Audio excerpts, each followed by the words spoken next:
All right, good afternoon, ladies and gentlemen, friends and family. So we're back live in studio tonight again, and we're really excited. We know that we're currently doing a trend right now because we got another legendary athlete from the great institution in Santa Cruz, no other than St. Elizabeth Technical High School. So before we get to hear from, I'm going to be decent as a Dinsdale Morgan. Um, I'm going to let you hear from the health and wellness specialist, Mr. Ian Thomas. All right, guys. Another afternoon. I just want to say thank you to everyone that will be joining in. Those that have been following all this time and new followers, we just want to say thank you and welcome to the platform, Ian and Ian. And it's always a privilege for me to sit in the company of two Olympian. And from what we have seen over the past, Ian been able to bring on a lot of Olympians on the program. So for me, it's an honor to be here in this present. And with Dinsdale Morgan, it's even a double honor. A man that have carried the Jamaican flag high, the Steths alma mater, the flag, he have taken it not just Jamaica, but across the world. And, I am very proud of his achievement, which, I'll let Ian get more into it. But tonight, we just want to say, we just welcome Mr. Dinsdale Morgan to the platform, otherwise known as Lizard, right? So, welcome to the platform, Mr. Morgan. Thank you, Guy, for having me. All right, guys. I'm gonna try to make this a really easy, fun interview. But as you guys know that Dinsdale to me is like a brother. He has been supportive. He have pretty much mentored me. He have handed the button off to me and some other guys after he migrated on scholarship. So we was very inspired by Dinsdale for what he have done. We have competed together for many years, and I am always have plenty 100% respect for Dinsdale. As I said, he's a role model. He's a model athlete. He's a Hall of Famer. He's a two-time Olympian. His accomplishments started out really at the Pan American Games. A lot of people, if you remember, at the 1990 or 91 Pan American Games, he represented Jamaica for the first time. And I remember when he went up there to Kingston to represent Jamaica, and he turned around the following year and was victorious at the Boys Championship in 1992. So Dinsdale, is an original St. Best guy, all the way from Santa Cruz Ollivierre School. We know that Santa Cruz Ollivierre School is right next to Steths, so it was a short travel. He pretty much was seeing Steths every day he go to school. So I'm going to have to ask him, start out, Dinsdale, tell us when did you start into running seriously? Just bring us back. Actually, just tell us a little bit about where you're from, what community you're from in Jamaica, and so on. All right, I'm from Barton, St. Elizabeth, close to Newton. I start off originally at Magati Primary and end up at Santa Cruz Ollivierre. But I started to get interested in running when I was probably 11, 12 years old. And I got interested then, and, I compete at the Ollivierre Championship back at Santa Cruz Ollivierre. All right, awesome. So, guys, he started out at Santa Cruz Ollivierre, and he went on to the primary school champ. So, tell us some of your early days. What event were you doing when you just started doing track? Well, I'm going to start off at Santa Cruz Ollivierre. Just start off running the sprint jumps. I even run the 800. I start off basically 800s. I used to do everything. I was a long jumper, high jumper. I run the 1, 2, 4. But at Ollivierre School Championship, I did the 400 and high jump. All right. So, guys, as you can see, your Mr. Mark Blake is on here. He said he was the gutters man. Yes. So we're gonna get to the gutters part. Welcome, Mark. So, Dins, just tell us good. We're gonna move along because we have a lot to go over. So, tell us, how did you end up at Steths? How did that opportunity come, and why did you choose Steths? Well, after the all-age championship, I took the entrance test for St. Elizabeth Technical High School, and I passed and end up at St. Elizabeth Technical High School. In St. Elizabeth, most of us as young guy, we want to go to Steths because we watch football, track. Back then, I used to listen like Cyrus Allen. I remember that year when Cyrus Allen won the 100, and that's when I get deep into it and really want to go to Steths. All right, awesome. All right, I'll take a break. Over to you, Ian.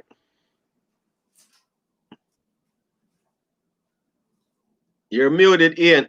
You're muted. Yeah, Dinsdale, again, we just want to welcome you to the program and thanks for accepting the invitation to be here. As I said, you could have been doing any other thing on a Sunday night, but yet still you're here with Ian and Ian. And as Mark Blake would have put it, gutters, and you mentioned Barton. So my first question is, where were you traveling from to get to Steths, and how difficult that was? I know as student, we always face some challenge with getting to Steths at least. Well, as what Mark Blake said about gutters, my mom have some business in gutters, so it was easier to travel from there to school. So when I was at Steths, I based in gutters, St. Elizabeth. Okay. Now, Mr. Ryan would have put up this thing, Lizard. Where did that name came from? We have to know that first thing. Well, the Lizard name came from I was at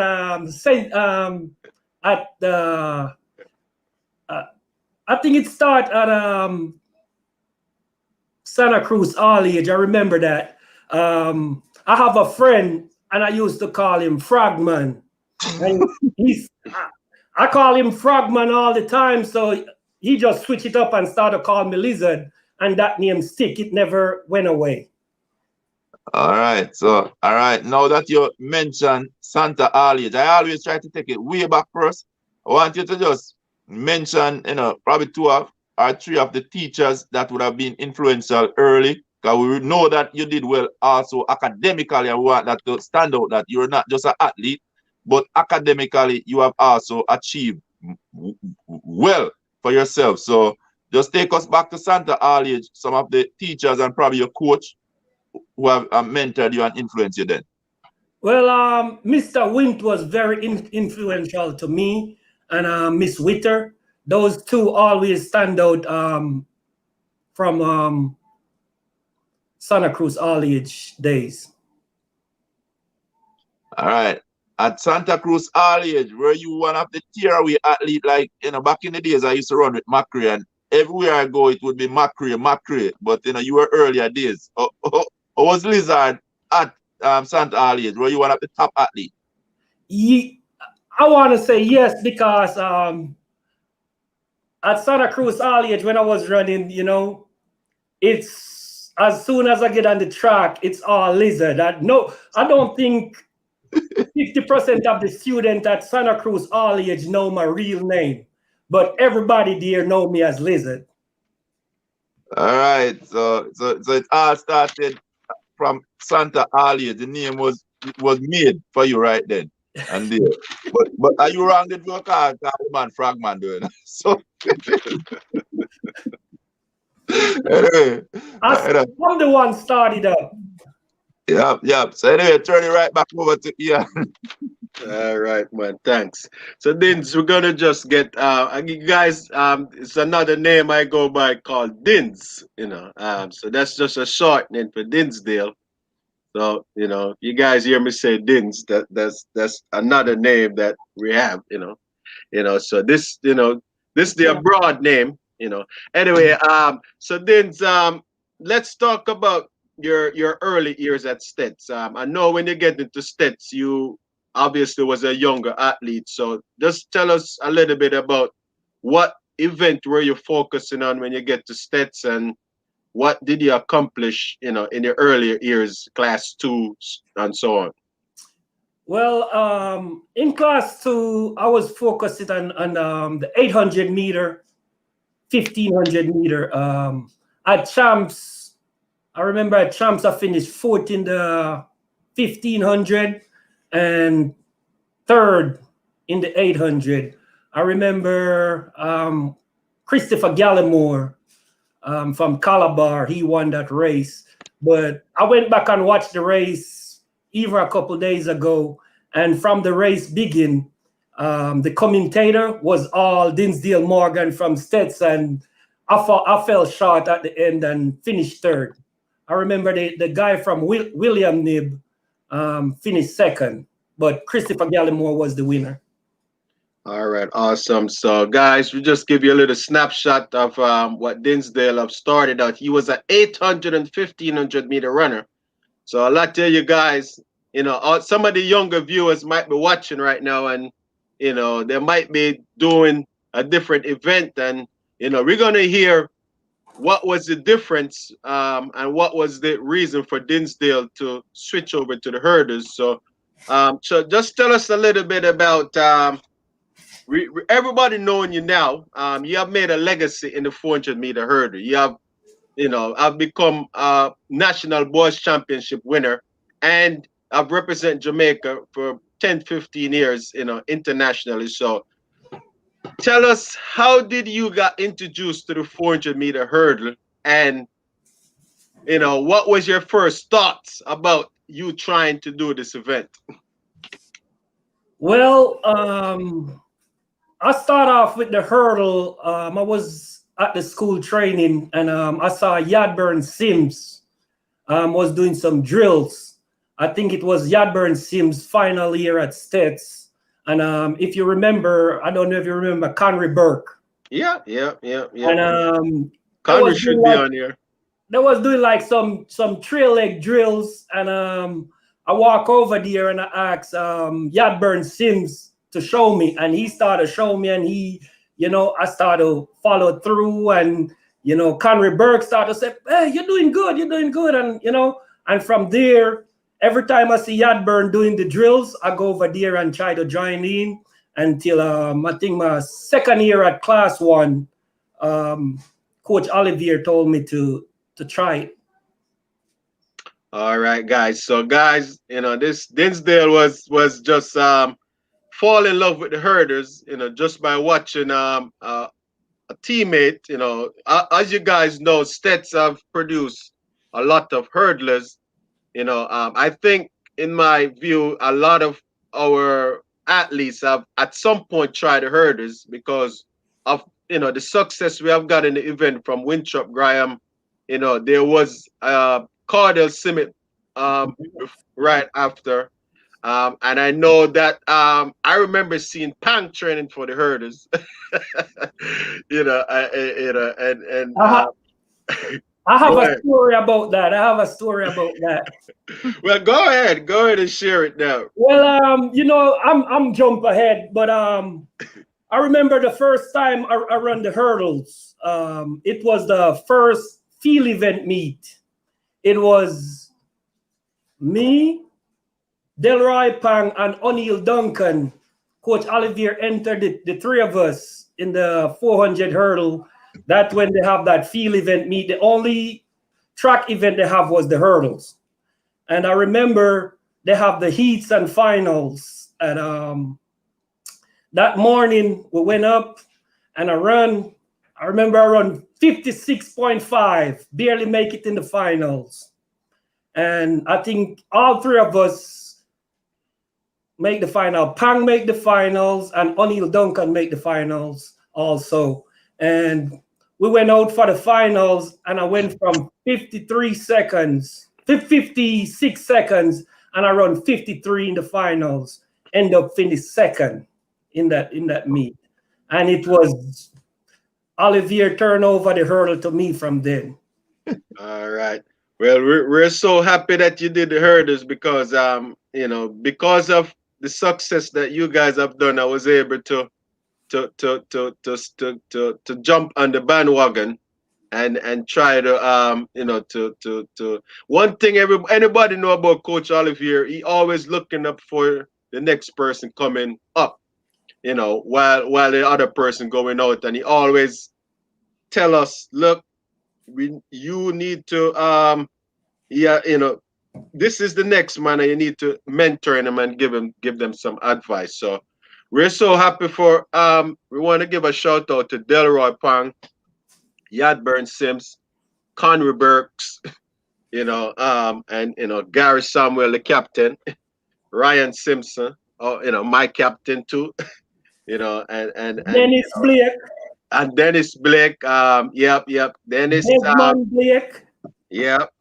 Desmond Blake, all of them, Lynn Valliere, and because all those guys, Dennis was on the program, and Dennis shared with us a lot of the obstacle that he have to come across, just coming from BB Coke down to Steths. And Dennis was only at Steths for a couple of years, but he seemed like he was there for like 6 years, but I think he was there for 2 or 3 years. And then so I'm going to move along. So obviously now everybody have known you for the hurdles. So what was some of the difference? Why did you think that you catch on the hurdles so fast? What did you do different, or what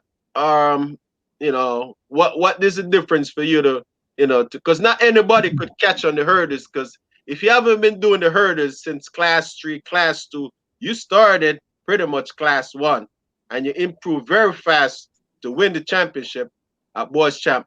What you think would be the difference for you to improve and to get better so at a short period of time? What I do, I start to watch a lot of video. Coach Ollivierre used to have a lot of video, and one guy I used to watch, it was the Iowa State, our University of Iowa. He always have this video with Danny Harris. And I remember I used to go to his house and I watched that video and over. And one thing I started to do, I started to mimic the technique that he was doing. And I started work basically on the technique of the event. And I keep doing it. And while I keep doing it, I find out I start to get very efficient at running the hurdles. Okay, awesome. As I said, I love the hurdles. I could ask you a lot of questions, but I'm gonna save some. So, what were some of the challenges like when you start running the hurdles that you was facing? Some of the areas that you was like, man, I need to get better at it. It just starting off. We always start off hurdle with our left leg, lead leg, and it took me a while. Actually, it took me till my junior year in college till I switched it up and started practice and started learn how to lead with my right leg. And I have story about that. And as we go along, I will let you know.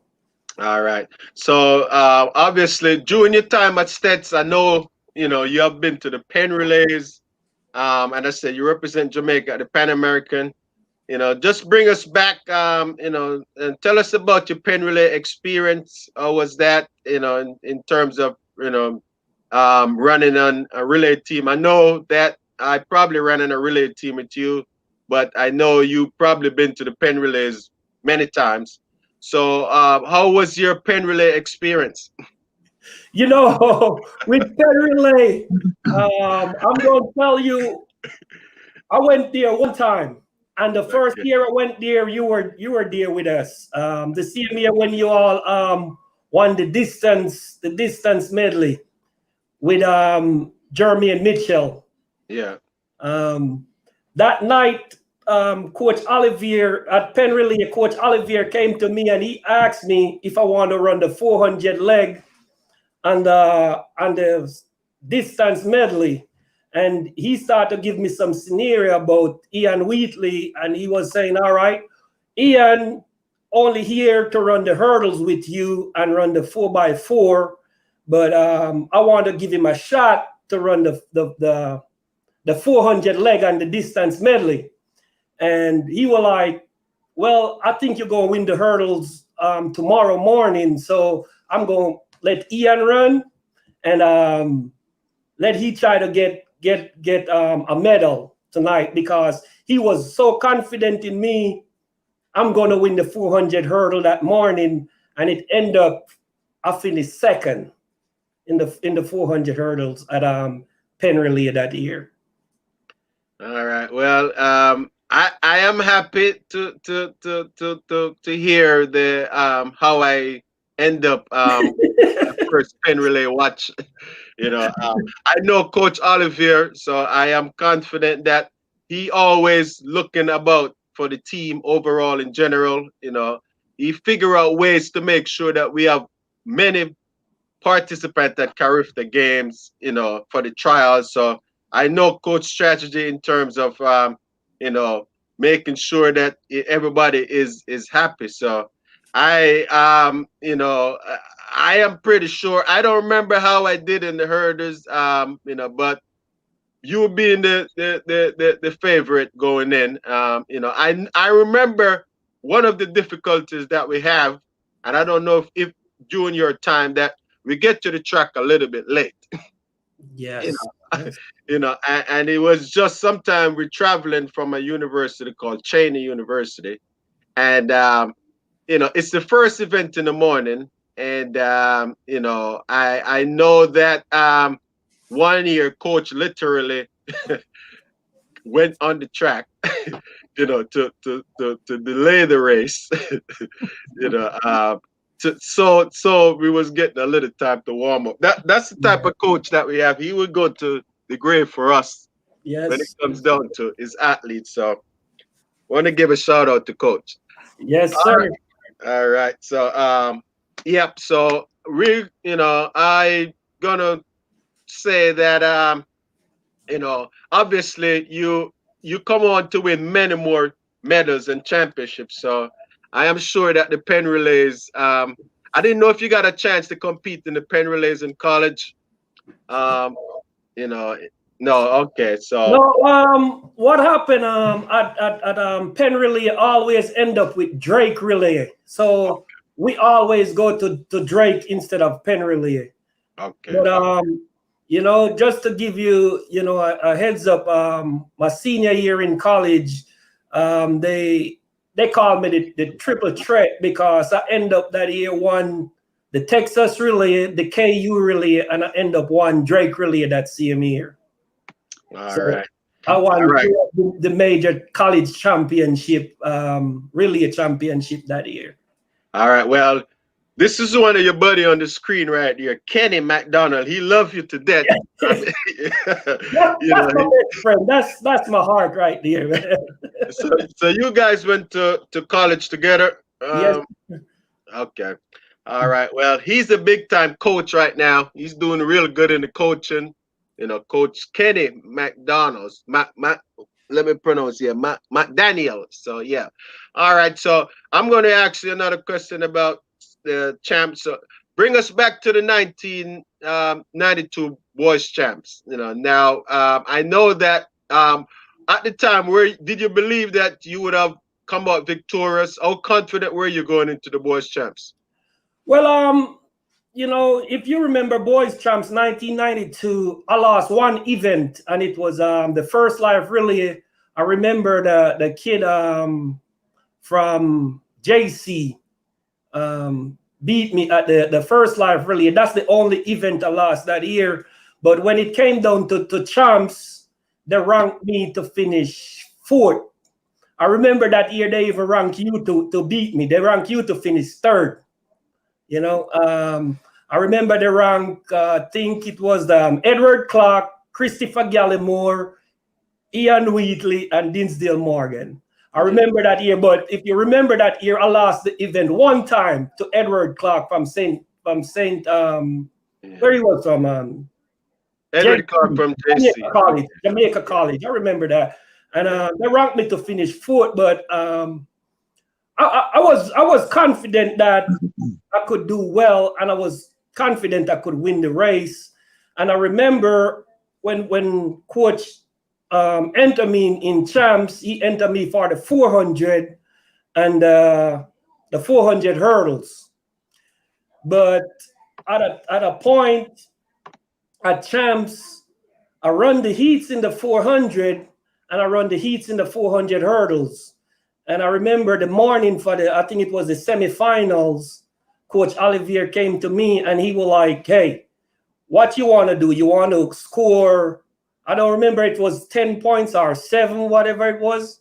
And he was saying, hey, do you want to score 5 points or you want to score the full 10 points? And I said, Coach, I want to score the full 10. And that morning for the 400 hurdle, for the 400 semifinals, I remember the semifinals for the 400 was Friday before the 400 hurdle finals. And he said, Dins, you know what you need to do? You need to go out. That time you got a false start 3 times before they take you out the race. And I remember me and Gregory Harton was in the same semifinals. And as soon as the guy said, on your mark, at my time he said set, I jump out of the blocks. And second time I jump out of the blocks and the people them in the stands, they start to say boo, boo, this, whatever. And they will start to say, oh, that a country boy, I'm scared, and whatever they was saying, you know. But me and Coach Ollivierre, we have a plan, because his plan was for me to false start 3 times, so I didn't get to run the 400 flat, so I could run the 400 hurdle that night, because he said, hey, you're going to win the 400 hurdles. And I false start 3 times, and the guy took me out, they booed me that night. I remember listening on the radio that day, there was, you know, that was talking, he false start out of the 400. He could finish in the top 4, but he false start. We don't know what happened to Dinsdale Morgan, whatever. And they went on, and, you know, they didn't know that Ollivierre have a plan for me to go out there and win the 400 hurdles that night. And I'm gonna say one more thing. Back on in regard into, I remember exactly what happened. And it just the way that the sport go. I know, you know, I have run at the Carifta trials and won the Carifta trials. And you know, back then the Carifta trials was before champs. Yes. So I've run Carifta trials, and I think I've won another meet leading up to champs. And there was one meet that you false started. Yeah. You know, we were supposed to run and you false started, and I won the race. So at the time, you know, the people that predicting the event, it was Wagga on you know, right, the magazine. Apparently now he kind of forget about you. I think he forget about you because he's looking at the last few results leading up to the thing.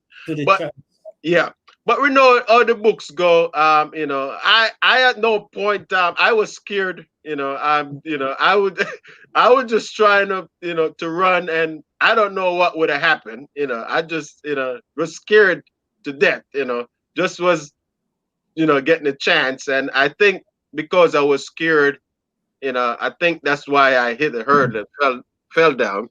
All right, I'm going to tell you about that morning. You remember in the semifinal, in the semifinals in the 400 hurdles. Yeah. Me and Edward Clark was in the same semifinals. And you remember what happened that morning? He run around the hurdle, right? Exactly. But you know why he run around the hurdles? No, I what happened? My tactics was, from watching, my tactics was to whoever in front of me, I'm going to try to catch you before you reach the third hurdle. And what happened that morning, me and him was in the same semifinals. I was in 4 and he was in 5. And if you watch the race, by the time he cleared hurdle 2, because I think he was trying to conserve whatever, by the time he cleared hurdle 2, I was right beside him, and he get panic and he run around hurdle 3. And that's what happened. And he run around the hurdles, and it ended up he didn't make the finals. Yeah. All right, Mr. Edward Clark. I know you're watching out there somewhere. You know, we know that you know, you have you have made history at champs the following year. You know, you came back and won the 400 hurdle, won the 400, and finished second in the 200. So, you know, that was a super moment. You know, in champs. Um, and just as always, I guess you know. I'm trying to finish this party, Ian, and then I bring you in. So, tell us how did you feel after winning the boys championship? Or relief did you feel, and what did that mean to you? And how did you feel back when you come back to Santa Cruz? Well, you know, it's a joy to win, but our goal always is to win champs, and I still think about that right now because, like, I think 1991 champs, if we did participate, I think we would have won champs. But when we went back 92 champs, we run short because we didn't have, you know, as much talent as what we had in 91. I remember 91 when we withdraw from champs, we was stuck. I think if we participate that year, we would have won. But when I win champs, it was joy to me. You know, I enjoy the victory, but my goal was always I want to win champs. All right, and definitely, how did that make you? How did you feel when you come back home? I know that you was one of the few of us that won something, and you know, I just know that it's always a great feeling. So, how did that feel? And you know, what did you and coach have any conversation that you could remember, and just coming back to school? You know, just coming back. That year came back from champs. I remember I went by coach, and all he told me, he said it's not finished yet. You know, the plan is not finished yet. And I remember I think it was there's a meet that keep after champs. I don't remember the name of that meet back then. Mutual games or something. Yeah. Yeah. He told me it's not finished, and that morning I think Bobby Freer came from Kingston, and he came down to Ollivierre house and Coach Ollivierre, and we watched the video, and you know they go over some stuff that I did wrong, and he always encouraged me that I could run faster. So although I win champs, yes, the joy was there. You know, everybody was, hey, Lizard, congratulations, but the job wasn't finished. All right, awesome. All right, over to you, Ian. All right, Dinsdale, quick one here. As Bobbette would have put up, Mike Mercy Ollivierre, coach, always had a plan for us. Could you tell us the best advice that you had received from Coach Mike Ollivierre? You know, Coach Ollivierre, you know, I don't know if he tell everybody this, but one thing, you know, he always try to tell me to believe in myself, have that confidence in myself. And you know, I turned that into three things. You know, for me to be confident in myself, my spiritually well-being, regardless of who I worship or who I believe in, my spiritually well-being have to be there. And then you know, your belief, you know, have to be there. And then the next thing for you, you know, you gotta be physically ready. So you gotta be basically, he's instilling me that I have to be spiritually ready, mentally ready, and physically ready to accomplish any task. All right. With regards to our teachers there at Steths, did you have any standout teacher that really believe in you and your ability, both academically and also on the track? Well, you know, everybody will tell you at Steths, Mr. Watson was the key. You know, he was the key there.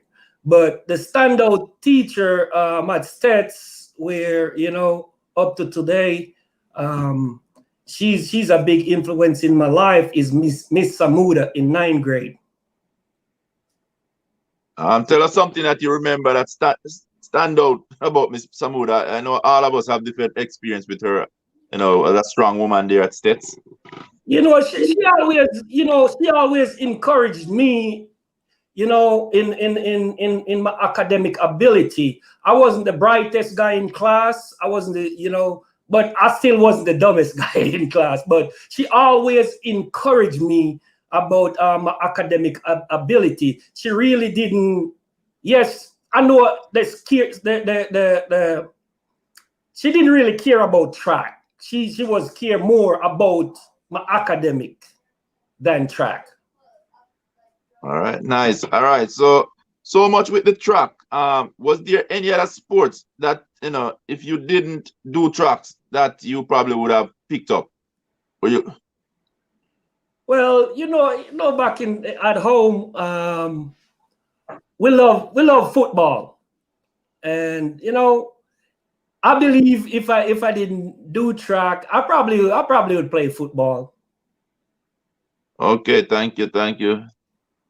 All right, back to you, Ian. All right, awesome. All right, so we're gonna move along. So your career at Steths was definitely you know, great. You know, you did something that many of us haven't done, and you know, is bringing the trophy back for the 400-meter hurdles. You know, unfortunately, I wasn't able to defend it. You know, um, but you know, that I know that many years after that, you know, you got guys like Angelita Davis and you know, many others came along, you know, on there. So let's talk about your transition over to the U.S. now. So now you got a scholarship to attend community college in Kansas. How was that like when you came over from the warm temperature in Jamaica over in Kansas? You know, how did you like it, and how was the transition for you? Well, you know, the transition before I leave Jamaica, I remember the morning, you know, Coach Ollivierre stopped by and he told me one thing. The last thing I remember he told me before I leave, he said, "Don't matter what happened, when you get there, make sure you get your degree." That's the last thing I remember he said to me. But the transition from Jamaica to Kansas, I remember my first flight, it stopped in Florida, and then I flew over from Florida to Kansas City. Never saw Sinoa before. First time, you know, and you know, it was a little intimidated, but after a while, I get used to it. I remember walking to school sometimes. You know, the Sinoa was so high, my shoes wet, my socks wet, the lower part of my pants wet, but I keep moving and I never give up. All right, awesome. So you was able to done something. I mean, you just came from Jamaica and you went to a junior college that runs indoor, and then you was breaking records in the 600 yards. And you know, I remember in Jamaica training, and you know, we heard your name on the radio. You know, I didn't know what the 600 yards was, but you know, we keep hearing Dinsdale Morgan breaking records, and you know, and all that. How was the indoor competition? Well, I remember I came over that January. You know, January indoor season start. So I came over right in indoor season, but you know, the 600, if you remember, while at Steths, most of the time, our training, we have to do some form of 600. So I used to the 600, but not the 3 laps on the track.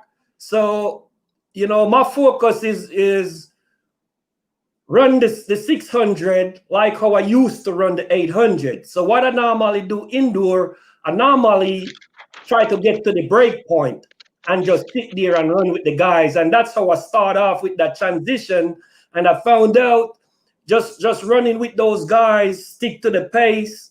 And, you know, I never trained for the event. Coach just put me in it because, you know, I run the 400 hurdles. So he said, just try it. So I just get out, run it like I run an 800, and I was successful at it till my freshman year. I remember indoor junior college championship in Manhattan. I finished second to Kimpa Busby of Blinn. Yeah. Okay. All right. Yeah, I still remember Kempa. So tell us a little bit about your first college coach, because he loves you. He's just, you're probably one of his greatest athletes, at the time or even now, but tell us a little bit about who was your coach and how did he make things better for you?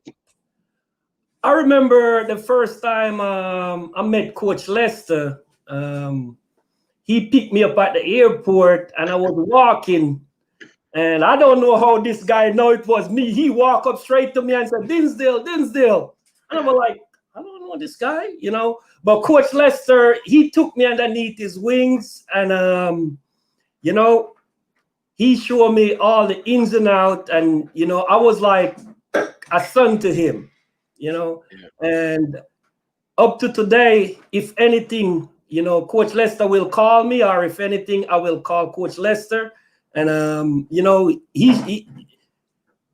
he showed me everything that I need to know or need to know about here, not just athletics wise, but academic wise, because I remember came here and I was here with Rudolph Mighty. I don't, a lot of people remember Rudolph Mighty, and he always tried to lead us the right way. All right. Well, I know Coach Lester. He's still coaching right now, but as I said, you're one of his favorite athletes, and he over the years, because he know we're from the same school, so he would talk to me, and we just I always have a lot of respect for him. He's very friendly, and very knowledgeable. So what was some of your biggest accomplishment in the junior college? What did you do as overall your 2 years? What did you accomplish on the track? Well, in junior college, basically in the Midwest, to be honest with you, I dominate the 600 all 2 years. Indoor, I dominate the 600 meter indoors, and I have the college record. I set a lot of meet records, and back then indoor, I just run the 600. I never run no 400 or anything. I just stick to the 600. Outdoor wise, when we go outdoor, it's just the 400 hurdles. Same thing, in the Midwest, dominate the 400 hurdles, basically, because back then we used to run with the Division I. They never used to separate it. We run with Division I, Division II, although you're in junior college. I remember my sophomore year, I run with you at Junior College National that year when Eric Thomas set the junior college record. I don't know if you remember that race. Yeah, I remember, but I didn't remember you there. I thought I was right behind you. Yeah. I remember that race where I think you finished second, but it was Eric Thomas to you, to Wayne White, and Wayne White or Sammy B. Watt from Central Arizona. Okay. Yeah. And I think I finished fourth in that race. Wow. I literally forget about that. I always thought that you was gone. I know that I did real well my freshman year, ran 49.7, was shocked, I think Eric Thomas run 49.2 won that race. Yeah. I remember it. All right. Well, I didn't remember that, but I'm glad for the memory, so I'm going to move along So tell us, what was the choice for you to go to Pittsburgh State? I know that you was running so good, you probably could have gone to any other school you want. Why choose Pittsburgh State? Well, that I think it was Eric Thomas, you, Sammy Biwata, Wayne White. That race took away a lot of opportunity because I didn't do well, and you know that. You don't remember, but I remember that race. That race took a lot of opportunity. I remember I did have a full scholarship to Ollivierre Christian. But to be honest with you, my coach was withholding letters from me back then, because back then letter don't come to you. Letter go to the school, to the coaches, and then they pass it over to you. He withheld a lot of letters back. So what happened? He was directing me to his alma mater, Pitt State. Okay. But I really want to go to the school that you end up at. And then my second choice was Brigham Young University. I really want to go to BYU, but I didn't end up there because, from what I found out at later date, letters was holding back. Okay. And I ended up at Pittsburgh State University. But I remember after that race, Ollivierre Christian Coach Kitley, I don't know if you remember him. He's at Texas Tech now. He offered me a full scholarship, but after that race, he called me up and he told me, hey, the guy who won the race, he coming to Ollivierre Christian, so we're going to have to cut your scholarship in half.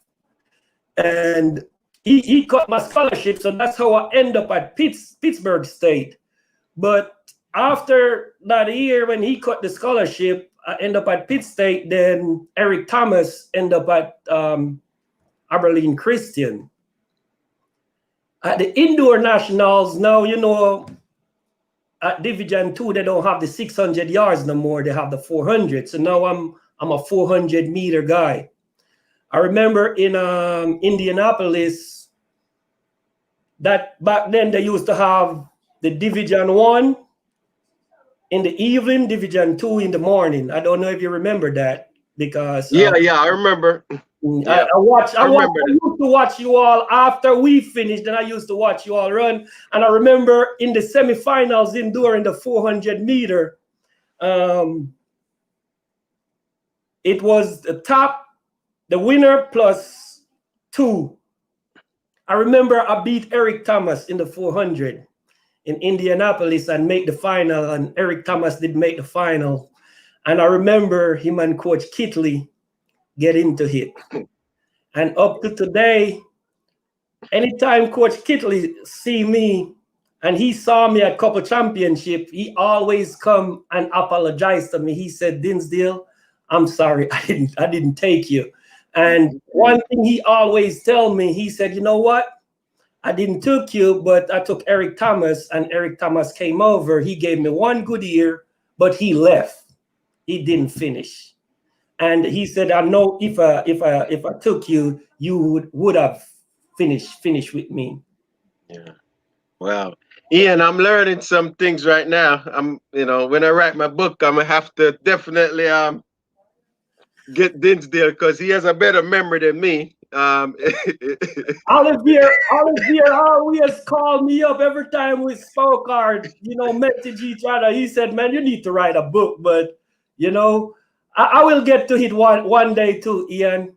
Yeah. You gotta think. So obviously, you went to a Pittsburgh State. I know that you're still pursuing your career, and still, but you dominated the Division II championship. You pretty much won indoor and outdoor, and for that good deed that you have done, you have been now selected in the Hall of Fame at Pittsburgh State. So obviously, I know that sometimes we take a different route.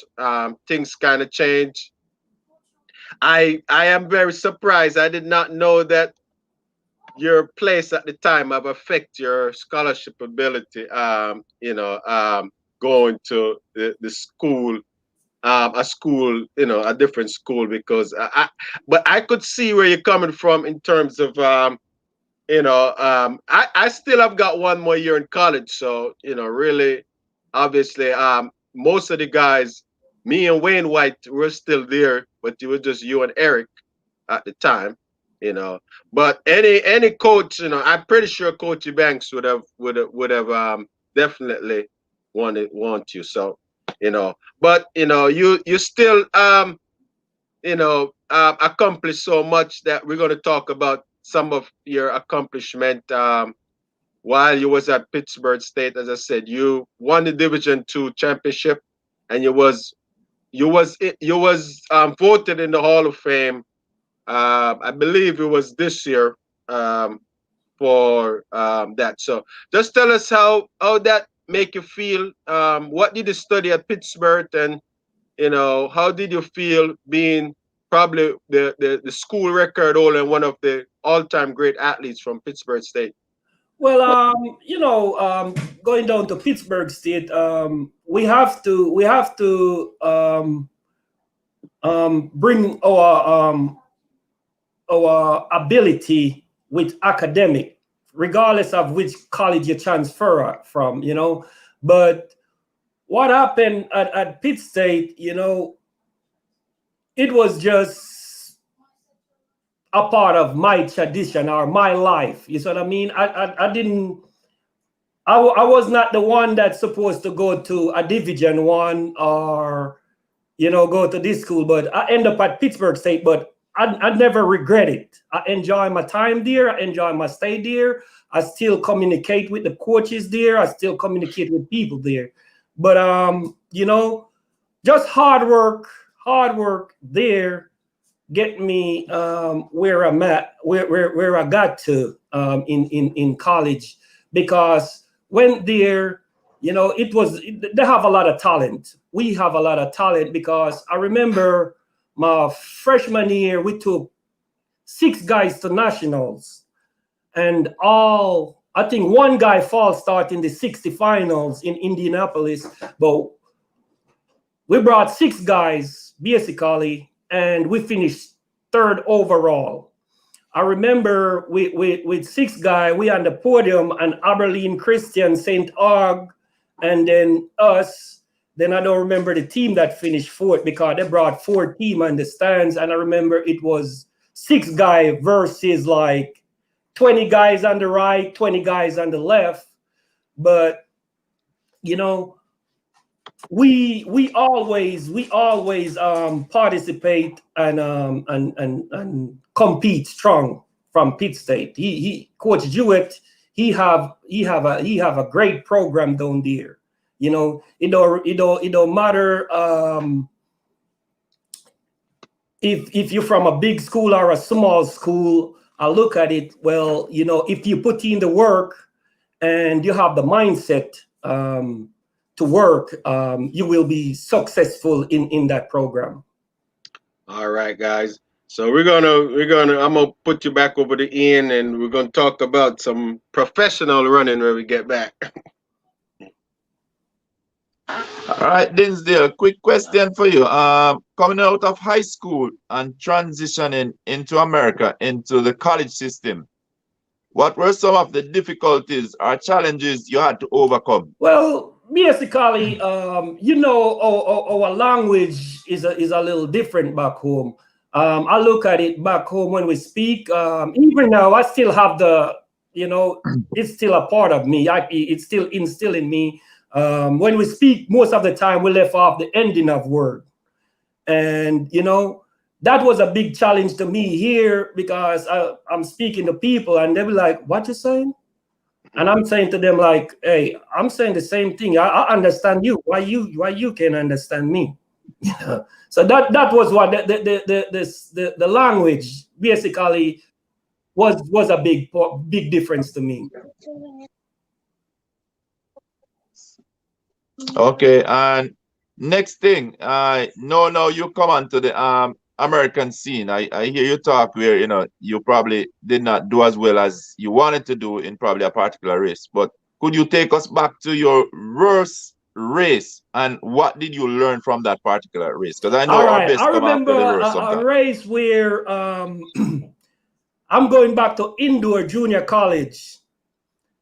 That race that I finished second with Kimpa Busby. I remember in that 600 final, Wayne White was in that 600 final. It was two blind guy, and I'm from Kansas City, Kansas Community College. And the two guys from blind, it was Wayne White and Kimpa Busby.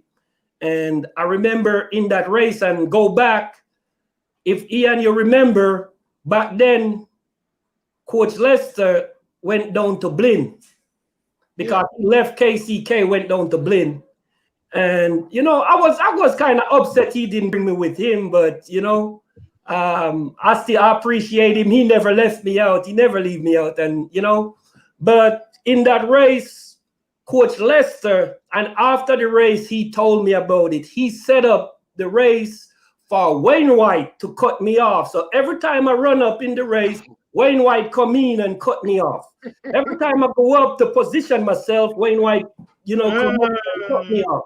And I remember that until today, after the race, I came up, and right where I make my move, right as I go make my move, he's like, Wayne White just cut over, and he like basically stopped. And I basically have to slow down, and the guy run around me, and he won the race. And, you know, from that race, I learned so much about myself.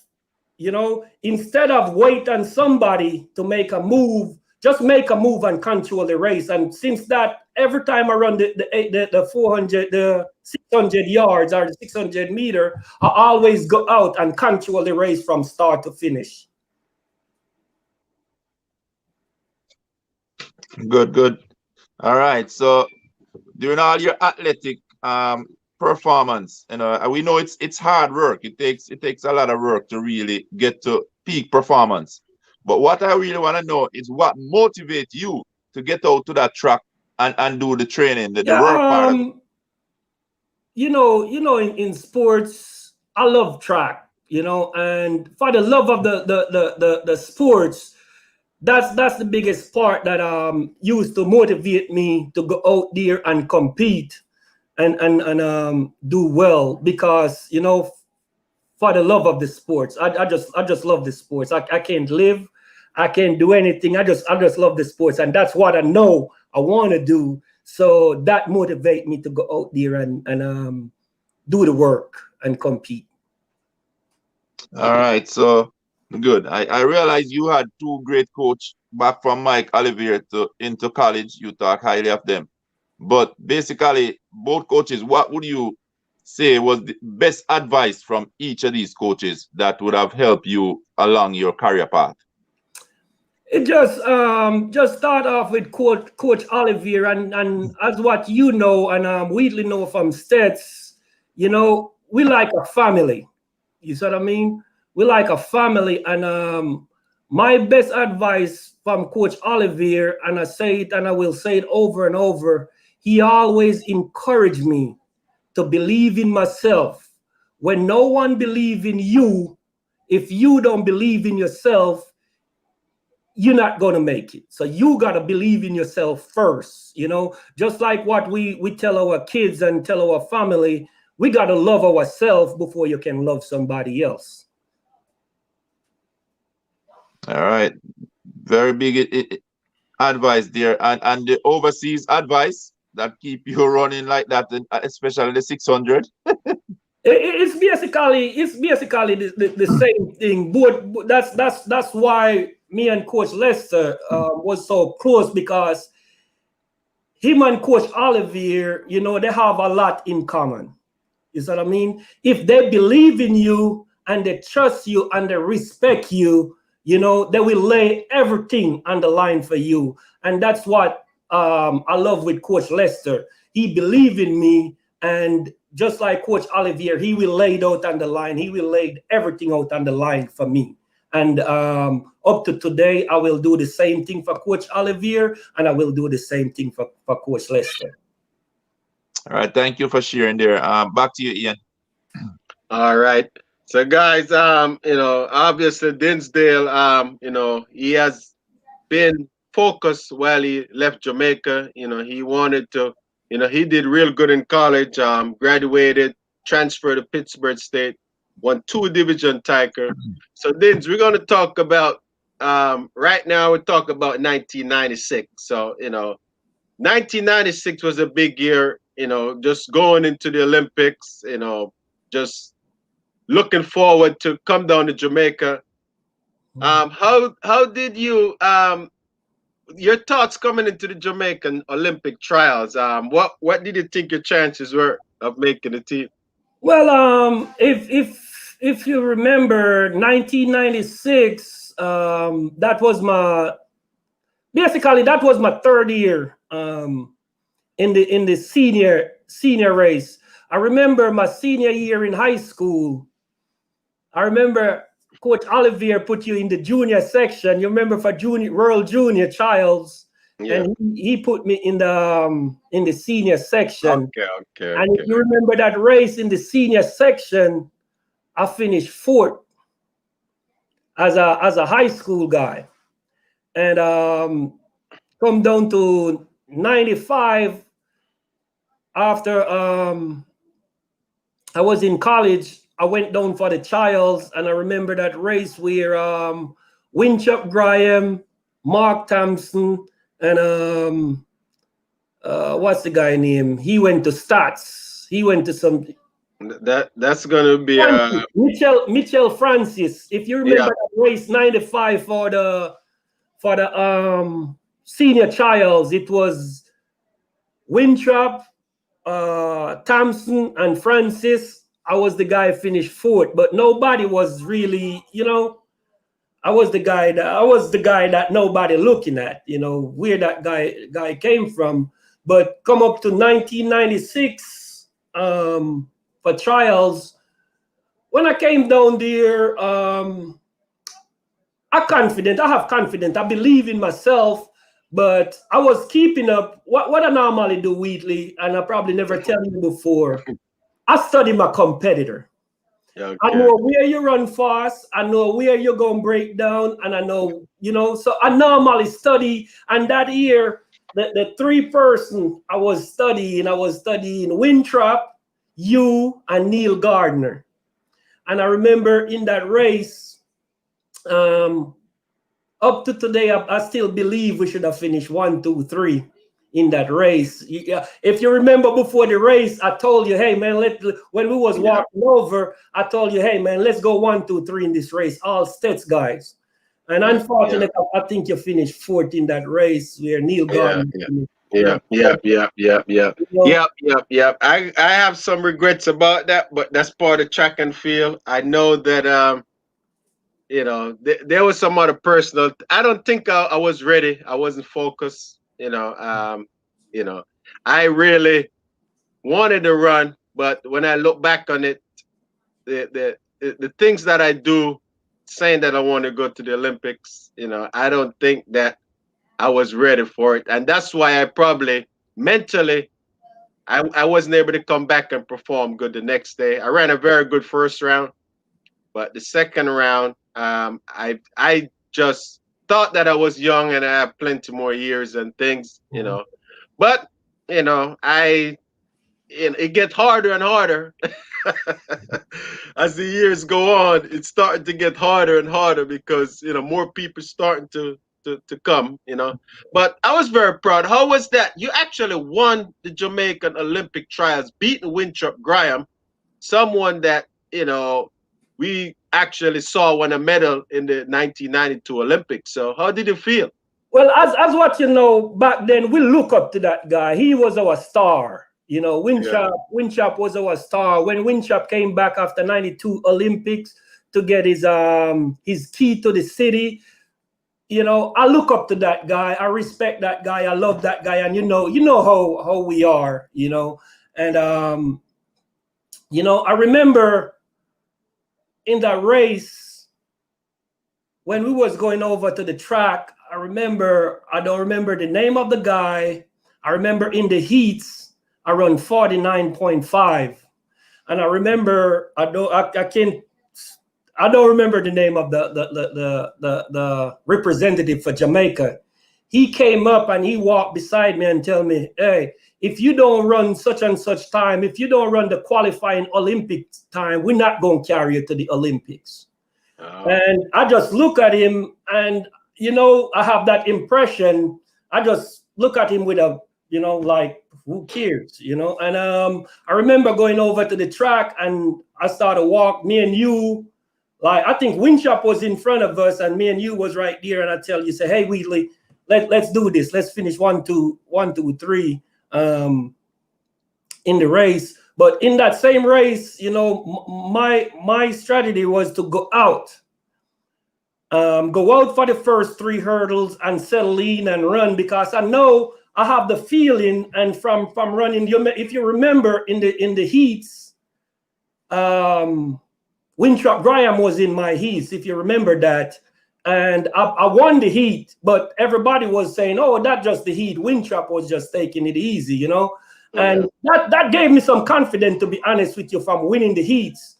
But I have the feeling, well, if I come down on the straightaway over the last 2 hurdles with Winthrop, I think I have a chance. And if you watch the race, basically Winthrop came over the last hurdle before me, but that last 45 meter run, that's where I got him. And if you watch most of the race when I'm in shape, I always, if you look at it, even in championship, my last 40 meter always faster than everybody else. So I know if I'm close, I have a shot. The race was close, but at the end, when the race was over, people thought Winchop was the winner. But when the result came out, I won the race overall.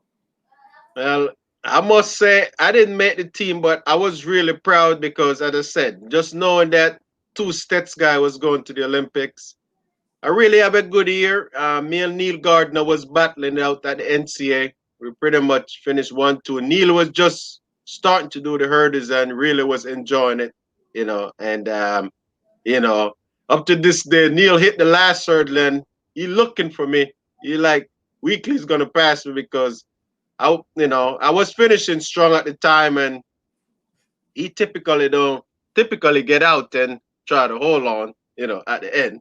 But it was good. I don't think I've got the qualifying time, but obviously we could have ran races after trials and qualify, for that. So, so that was a great memory for me. I always remember, as I said, I did not make it, but I know that you guys, again, I was ruling for Winthrop also, just because he was a Steths man.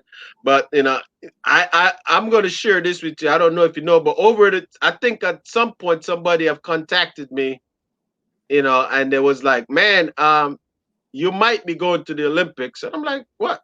So apparently, I don't know, but I think Winthrop was not healthy. Yes. Winthrop was not healthy at the time, but that's Winthrop Graham. He was pretty much the man that have won a medal in the Olympics, so he was not going to give his spot up. He was not going to give his spot up for some young guy, and just wanted to run the Olympics. So so let's talk about this Olympics in '96. The Olympics is in America. You train in America. You know what it's like to run in the States. How was your Olympic experience? Just getting to the Olympics. Well, I had a great experience there. I think just look back now. I think just my preparation towards the championship, I think that was over my career. That was my downfall in the Olympics and the World Championship, a couple of the World Championship. I think just my preparation, but I think my overall experience from 1996 propelled me into to make the World Championship finals in '98. 97. 97, 98, 90, 97, 2000, what, 99, 97, 99. Yeah. So obviously, you know, you have used your first international competition you know, running for Jamaica, and you use that as a motivation to help your career the years afterwards. And just for the people that's known, Dinsdale, you know, he really bounced back. We both made the team in 97. Again, it was a little different at the trials. You know, I come to a little bit of my sense, and I ran a much better race in 97. So again, it was me and Dinsdale, and who was the third person on the team? Kareem Archer. Yeah, Kareem Archer. So all right. So I remember. All right, yeah, because Kareem and me was college rival also. So we pretty much come down at the trials, was running 48-8, you know, at the trials at that time. And, you know, I believe you won the trials again. Yeah. You know, so you came back and you know, your career pretty much take off there, you know, in terms of, you know, starting to compete on the circuit, you know, traveling to different meets, and, you know, just to get some more experience. So I know 1996 was a taste of the pie, and I know you probably have got inspired. I know Neil Gardner have an excellent Olympics. You know, he, you know, did very well, you know, on that. So, you know, but, you know, just to summarize 96 and 97, just for the Olympics, just tell us, other than your race, what other thing did you enjoy being at the Olympics in 96? You know, in 96, it was my first senior team, and you know, I enjoyed the family gathering at the Olympics. I enjoyed the guys. I remember my roommate was Gregory Horton in the Olympics at in Atlanta, and you know, I just enjoy being around the guy and being around the family environment with those guys. And I remember, you know, just going out training, you know, running in the Olympics. I remember after the heats, I think I ran like 49.2. I thought with that in my heats, I thought that would make it through, but it just look back on past Olympics where 49.2 would have made it through, and semifinals, and I didn't make it through. But just look back at that you know, that told me, hey, I can run with these guys on the international circuit. All right. Over to you, Ian. All right, Dinsdale. Quick question. As an athlete, going through the system, you know, different accomplishment, do you believe that you had gotten enough support? When you say got enough support from you know, like J3, well, you know. back then, I knew, you know, as long as you know, with the Jamaican system back then, how I look at it, as long as you're doing good, you know, the J3A, they will help you. But, you know, I look at it, you know, and I learned this from Coach Ollivierre. When you're down, they try to push you down. But when you're up, they try to help you. They never help you when you're down. They try to help you when you're up. And, you know, I didn't, and I wasn't looking for support from the J3A, because I have a strong coaching structure and a strong family structure around me. So I wasn't really, you know, depending on the Jamaica Association for help. But I think it would have gone a far way, you know, because I've heard it, you know, even though I'm not too much with the athletic team, but, you know, I've heard it where athletes would say, you know, it would be good if they have gotten more support. The fact that they are overseas, you know, it seems like the local base have more support. You know, they rally more around. I can tell you this story back then, and Wheatley probably experienced this. When when we leave from overseas, remember we from Jamaica, we just leave what 2, 3, 4 years, you know. But when we used to go back and compete against the guys them back home, you know, they always cheer, and what I heard for myself, they always cheer for the homegrown. You see what I mean? And you know, the support was there after you make the team, but before, you see what I mean? It wasn't there, you know. Okay. Another thing I want to find out, you know, as athletes, do you believe that you guys are paid enough based on the work that you have to put in? You know, the money would help a lot. You see what I mean? But to be honest with you and tell you for the truth of it, you see what I mean? I was running for the love of it. I love the sport. I love running. It get to the point where that's all I know in sports is running, and that's all I want to do. So like the incentive, yes, when I was competing, the incentive wasn't there like now. But yes, we used to get incentive, but I wasn't really going out there for that. I'm going out there to compete for the love of the game, to be honest with you. I wasn't looking for the money part of it. You see what I mean? I look at it, when that part comes, it will come. You see what I mean? But I want to go out there and compete to the best of my ability every time I step on the track. So basically, we get you're rolling for the love of the sports. Your passion was with the sport. So you know, it didn't matter if you were compensated or not. You know, it was based on your performance.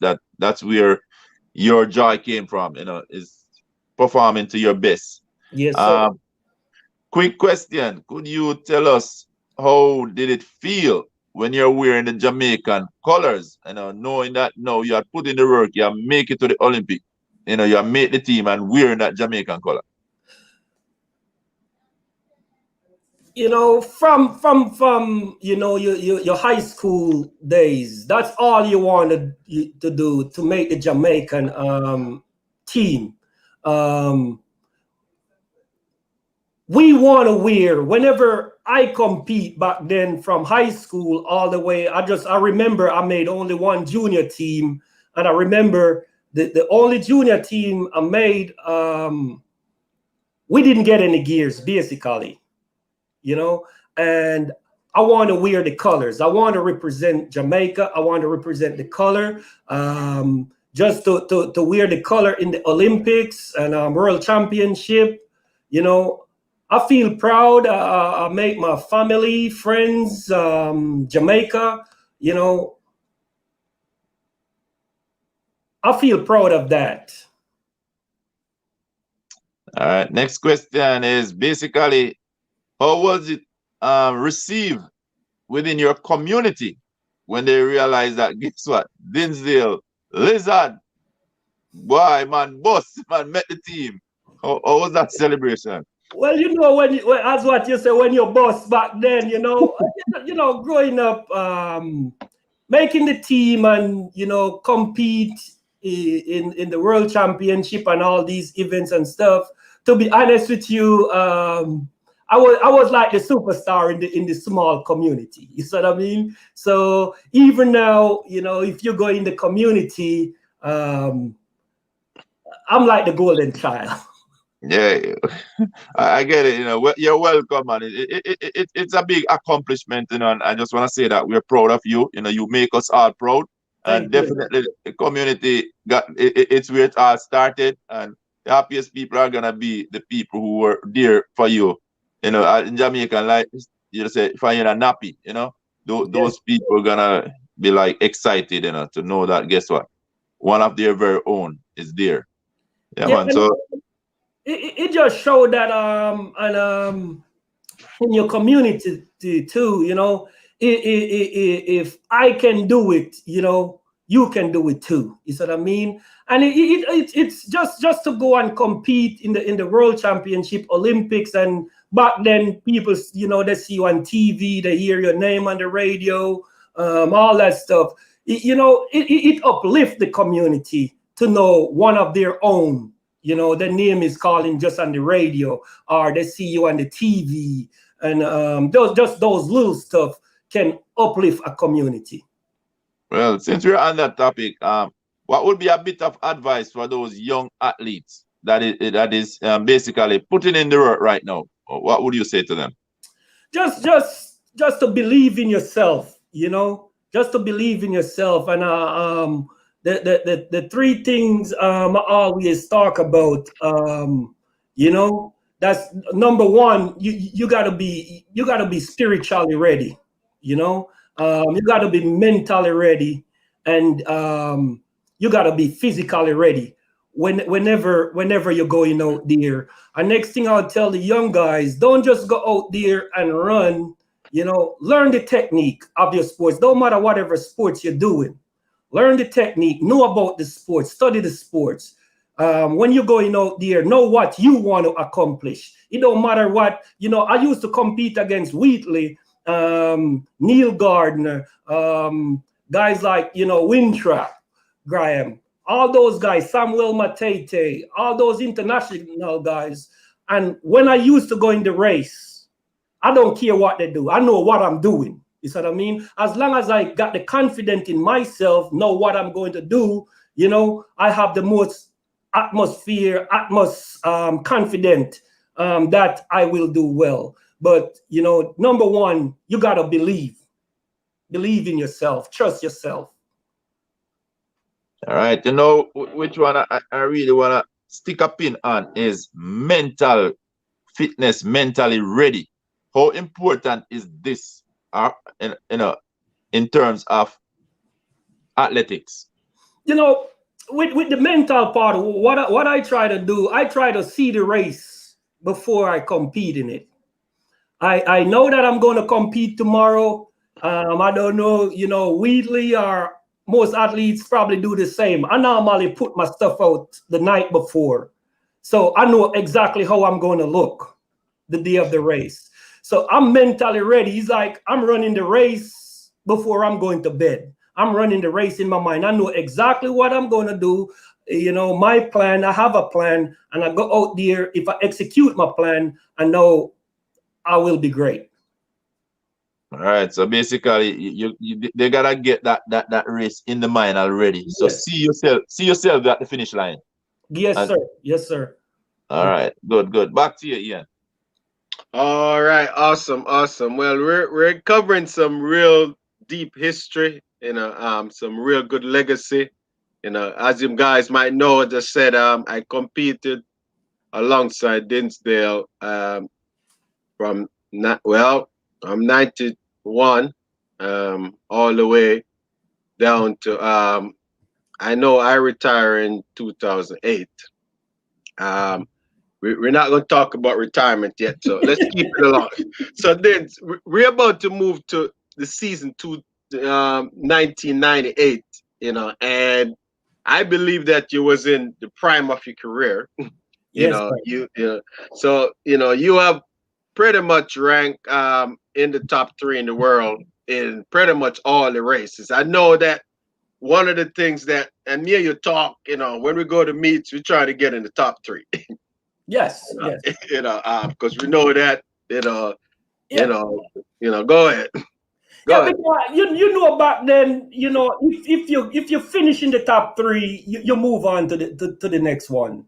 But in 1998, Coach Lester and Claude Bryan, the agent, he mentally wise, he helped me a lot mentally wise. He helped me prepare mentally wise to compete. And 1998, I remember I accomplished a lot in that year. I compete in a lot of events, and it was just,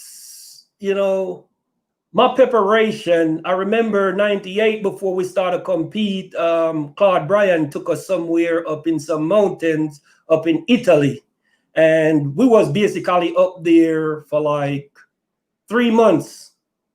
You know, we may come down and run a race, but we go back straight back up there until, you know, you're ready to compete again. And we up there, we study our event, we you know, get our mind ready. We normally go to the meet and we know exactly why we're there. You see what I mean? We never go to a meet, you know, and just go to the meet just to go there. We always know why and what we went to the meet to accomplish. And that propelled us. If you remember Lorian Graham, and in 1998 she have a great year too. But that was, you know, I think that was her first big year on the scene. But yeah. I know Lorraine. I think she was in Athens also, but I know that got to be being in that group with Lorraine, you know, and you know, you could name some other people that was, you know, you guys were, you know, training together or camping together. But you know, let's talk about the Commonwealth Games. You know, I know that it's pretty much in the end of the season, and you went out there and run a personal best at the end of the season, all the way in South Africa, and brought home the gold medal. Tell us actually the story about you going to the Commonwealth Games, because I know that people sometimes, you know, it's a long season, they're not paying any money, and you know, you're like, should I do this? What's the benefit from it for you to do it? Well, I remember that year I did well. That was the first year they brought in the Golden League meet. I don't remember, they changed it up. They changed the name several times now. Yeah. But the Golden League meet, I was doing pretty well in it. And I remember the final was in Russia. I don't know if you remember that, but the final was in Moscow, Russia. And I went up there and compete. And after I compete in Russia, I think I finished second in that race. I think Stefan Diagana won the race overall. I finished second. I think Brian Branson was third and Eric Thomas was fourth in that race. I remember we ran in the rain. It basically was ice storm and just little ice sprinkles coming down. And I remember I finished second. But from there, I went down to South Africa to the back then they have the World Cup track and field, the Continental. I don't know if you've been there, but I've been to the World Cup track and field, where you know how they separate it and they pick the Caribbean, South American Caribbean, and I compete here in South Africa and I finished third. I remember Samuel Matete and a kid from Qatar finished second. But at the end of I think there was some drug testing went on, and the kid, they said he was on some stimulant, whatever. But I remember I finished second. I finished third in that race out of lane one, because you know the Continental Cup, they assigned you in a lane by the continent you're running from. And I remember I run out of lane one, and I finished third overall. After that race, I have some problem because I started to feel some, they say it was my sciatic nerves running down my leg. So every time I run or I practice, it used to feel like I'm pulling my hamstring, but it was my sciatic nerves. And I remember I was deciding to go over to Malaysia, because Wood flew from South Africa to Malaysia. And I remember, we have meeting, and, I talked to the Jamaica Federation. I remember Mr. Coleman, he was the hurdle coach.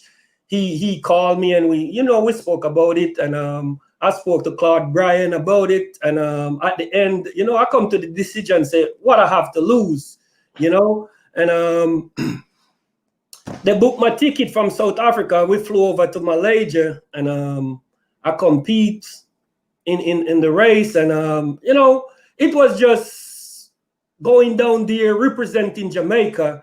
And, my mindset, if I'm going to represent Jamaica, if I'm going down there to represent, I'm going to represent at the best of my ability.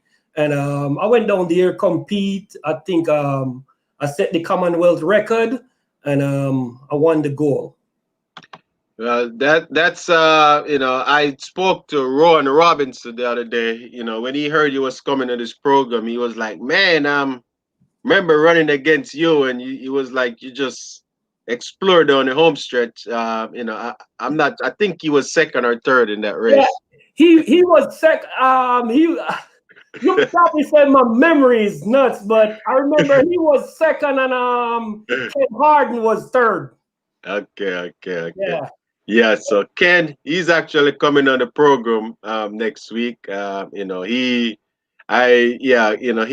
pretty much competed in a lot of Commonwealth games, and but it was also a joy, as I said. I know that that got to be one of the highlights of your career, in terms of winning the medal. I know that the Commonwealth Games, it has grown into such a good event right now. So all right, so you're moving along. I mean, you're pretty consistent. 97, 98, you're ranked in the top 10 in the world.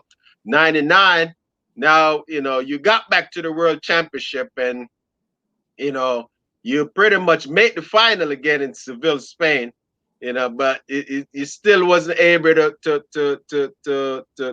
bring on one of those medals. What do you think the difference or what would you say? I mean, that is there anything you could have done different that you look back on it now?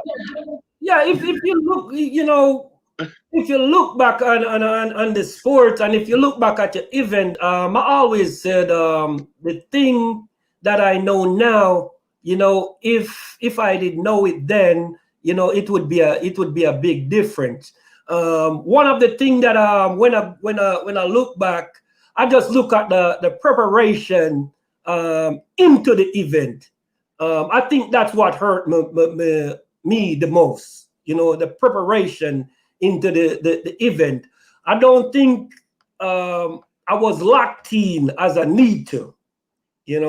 I know I can go there. I know, hey, if I just execute my race, yes, I will make the finals. But after I make the finals, it's like, really, I didn't have any plan after that. So my preparation into the event, I think that's what hurt me the most, because we go to the event, and after I made the finals, it's like, I made the finals. So, my preparation, I would say that's the big difference with most of the championship. All right, awesome. So just move along to the second Olympics. I know that you is a seasoned veteran now. You're the Commonwealth champion. You've been to Central American Games, Pan Americans, going to the Olympics. I know that you got to have. This is going to be my Olympics. I got bigger expectation. Tell us about your 2000 Olympics. I was the privilege again to be a teammate. A teammate this time. I was able to finish in the top 3 for the Olympic trials, and it's one of the best days of my life. I still got that photo, and I know that we all see that photo with me, you, and Kemal. At the time, qualified for the team, and as I said, I'm still dealing with my performance in the Olympics. I think it has haunted me for many years. And the only reason why I'll say that, I am over it now after 20 years, because I never watched the race, never. So, but I decided to watch the race a couple of weeks ago, because, I was like, man, I want to see what I do wrong, because I didn't watch the race. I just sleep for 2 days after that race. And, I look back on the race. I thought I ran a good race, but I think that it was 1 second I made a mistake. I was in the heat with James Carter, House Smalley, was running with 2 fast guys at the time. They eventually finished second and fourth. And, the weather was just really bad that day. I mean, it was just cold and everything was bad. You know, like 51 seconds was making it back, but it wasn't a race where it's about time. It was just a race that once you made it through, because it got warm the next day. Yeah. I mean, I know you made it through the first round, but how did you feel about your Olympics in 2000? Well, you know, I don't, when I compete, I don't bring in excuse and all that stuff, but I remember my preparation into that Olympics, you know, my Mizuno was sponsoring me at the time, you know.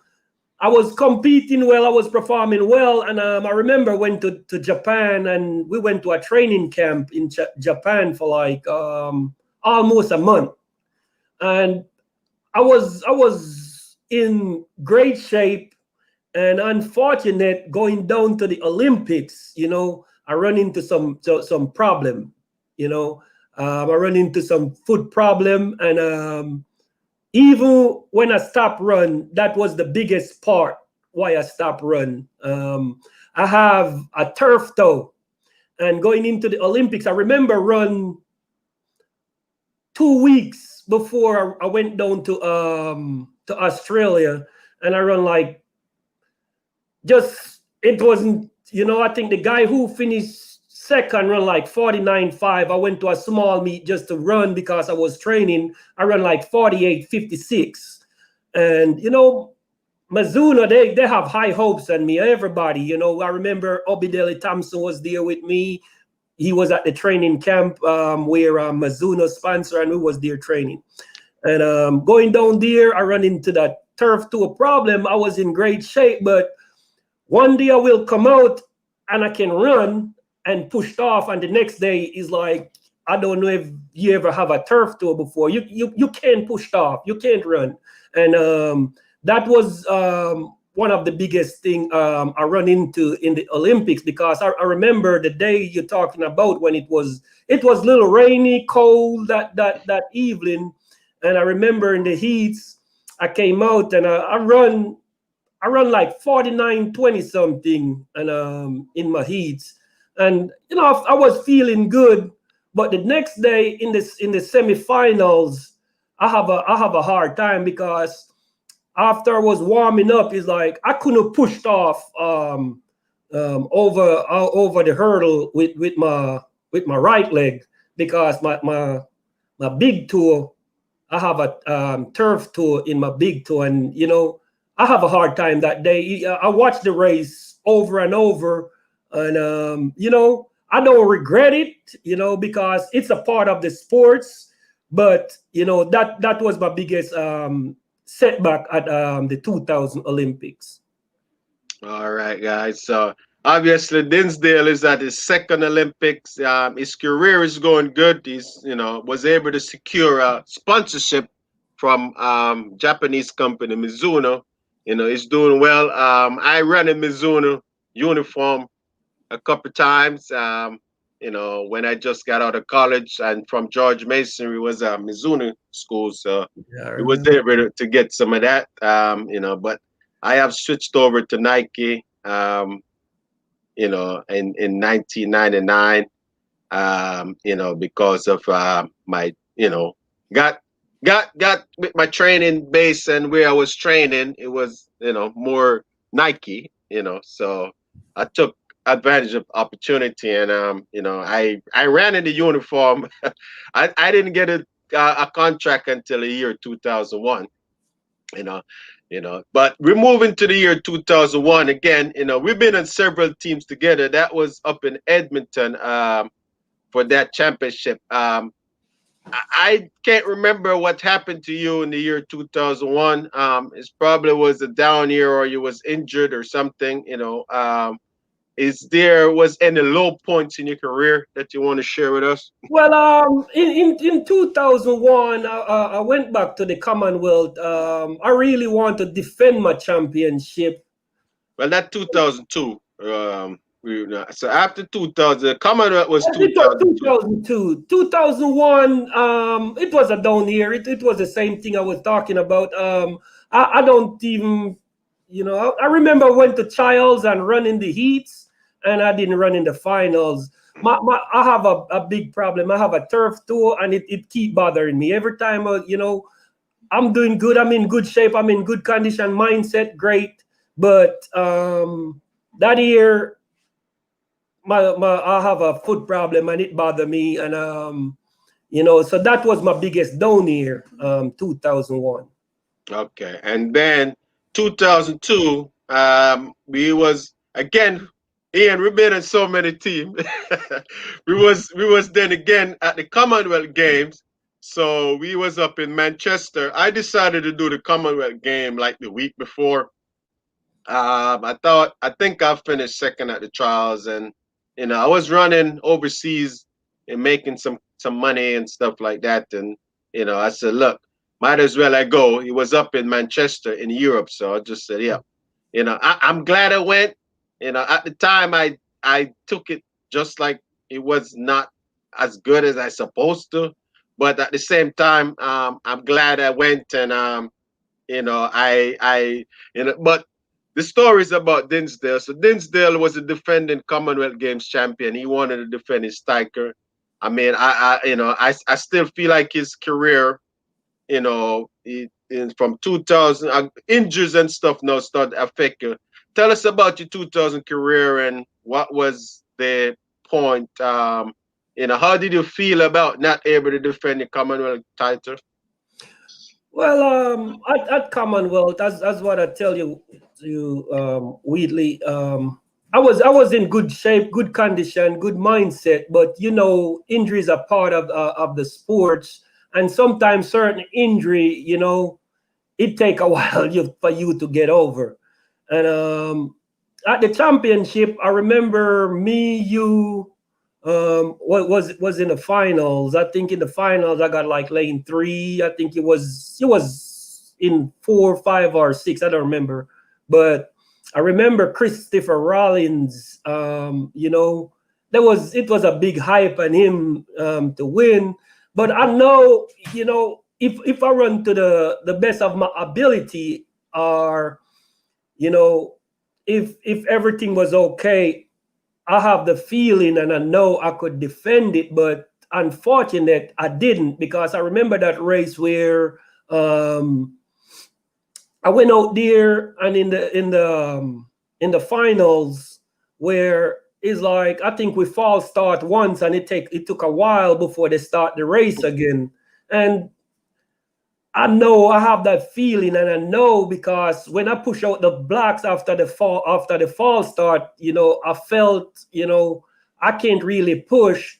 And if you watch the video after that fall start, I just sit on the blocks for a long time until they get ready to start the race.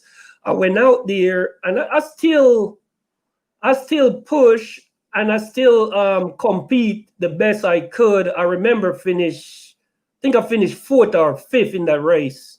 I remember Christopher Rollins won the race, and I don't remember the other guy, British guy or Wales guy, finished 2nd, and you finished 3rd. But you know, I was happy for you. You know, I was proud of you. I was happy for you to know that you get a medal on the international circuit. But like, although I did medal, I was still happy and celebrating with you. Yeah, and and I must say, for all the years that we competed, never, we always have very good respect for each other. Nobody never hear us say anything about each other in terms of you know, if the race is over, we jog down together, we warm up together. You know, we pretty much does the thing just like high school. You know, at one point, as I said, we was taking over the event. You know, as I said, you know, we got ups and down. You know, I got my year, and afterwards, you know, everybody else starting to Dean and Kamel and Danny and everybody starting to you know starting to come up in the event. But I was happy for the medal. To this day, it's one of my biggest accomplishment.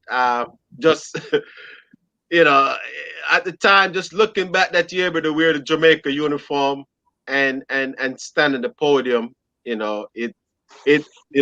I won on a lot of other races on the circuit, but nobody remember those things. Those things kind of, those things kind of gone. Winning Japan, Doha, nobody keep tabs of that. So the Commonwealth Games I have highlighted on my resume because people might know what it is, and I have fortunate enough to compete in 3 Commonwealth Games. It seemed like the Commonwealth Games was my Olympics. So I went back in 2006 in Australia. So let's talk about your career then. So when did you officially retire? When did you actually decided that you're gonna have to hang the spikes up, and how difficult was that? All right.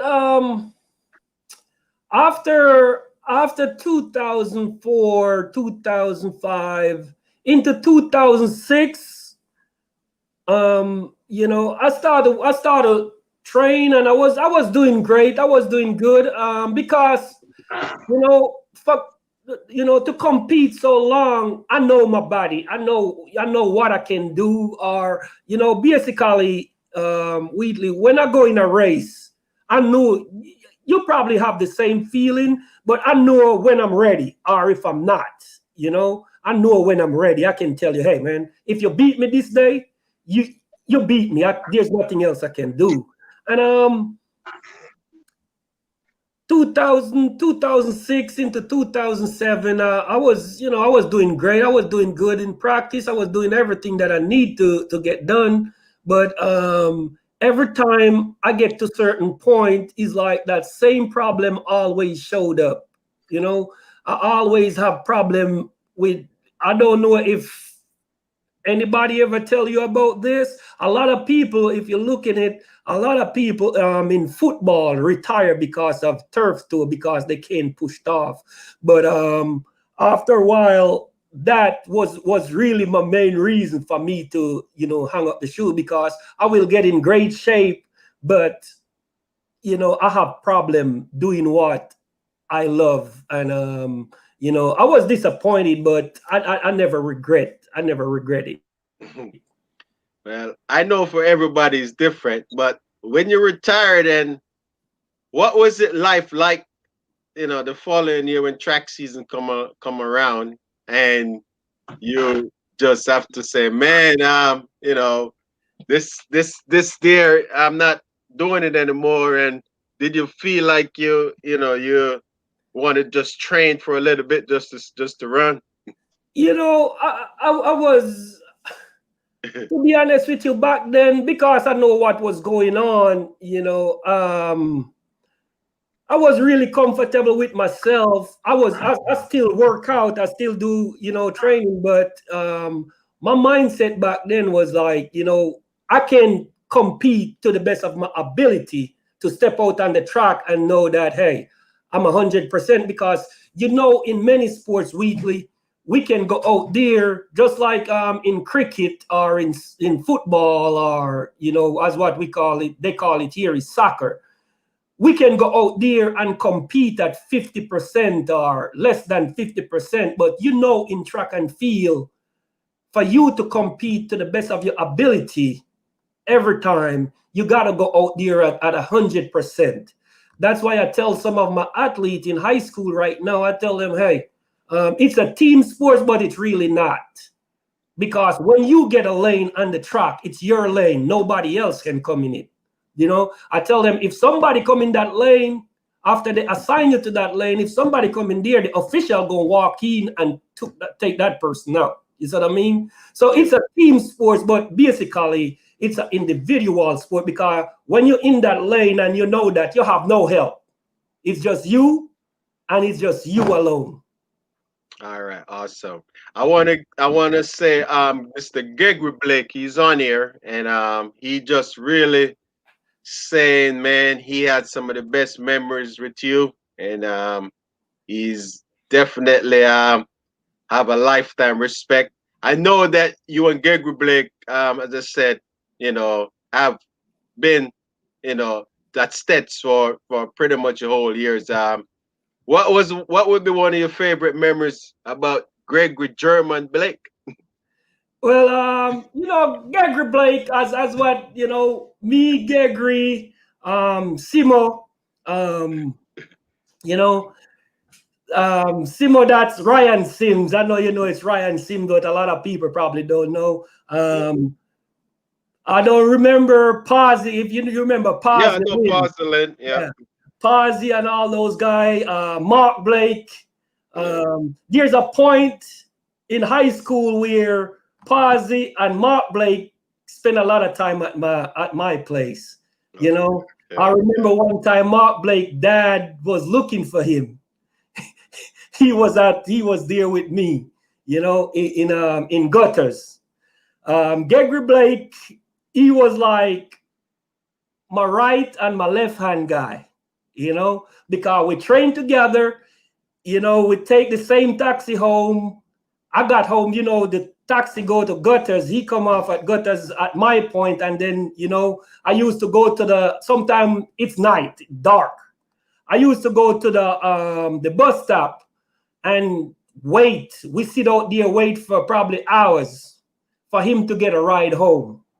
And that was some of my best memory, just going out there, because I live in Gutters, but he got to go at least the next 10, 15 miles away. And we used to go in that little corner in the dark, wave down vehicle until Gregory get a ride to his house.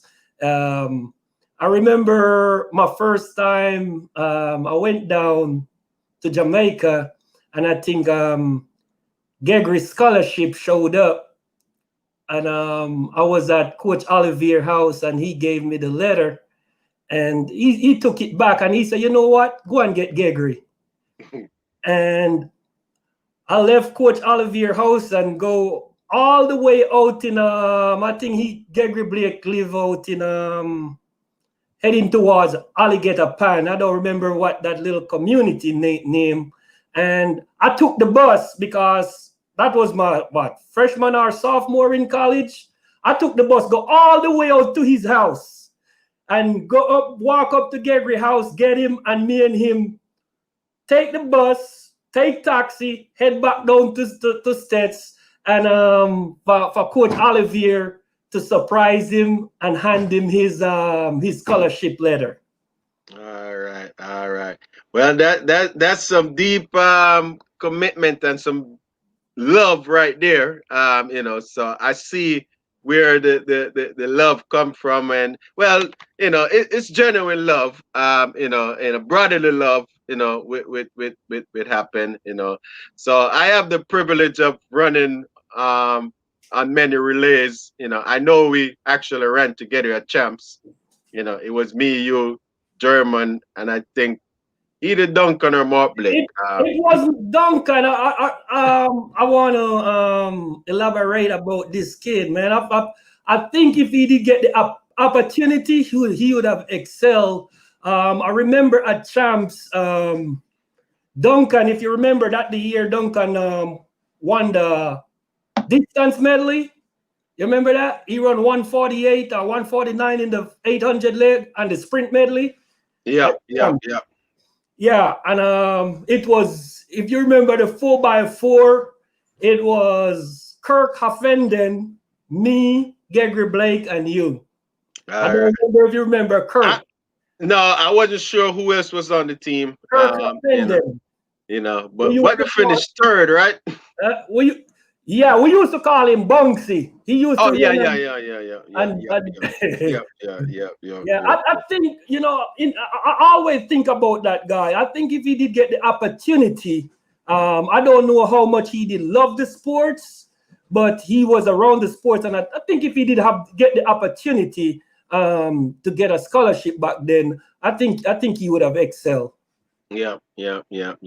Well, guys, we definitely, as I said, it was some great memories. And as I said, with me, O'Neal Duncan, Gregory Blake, Paul Jeremy Mitchell, um, Ian Watson, Ian. I would say Ryan Simpson, Carlos Samuel, Christopher Wright, O'Neal Hyman,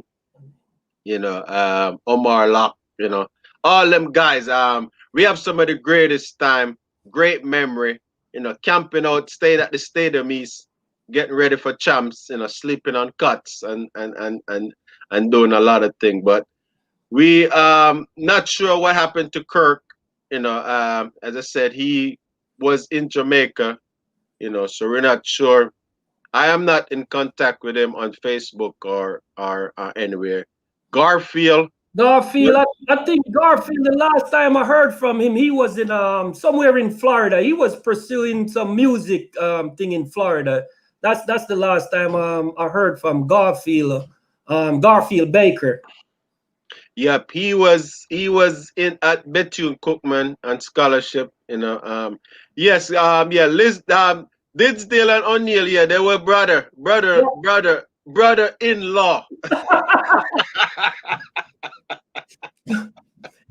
That's a fact. That's a fact.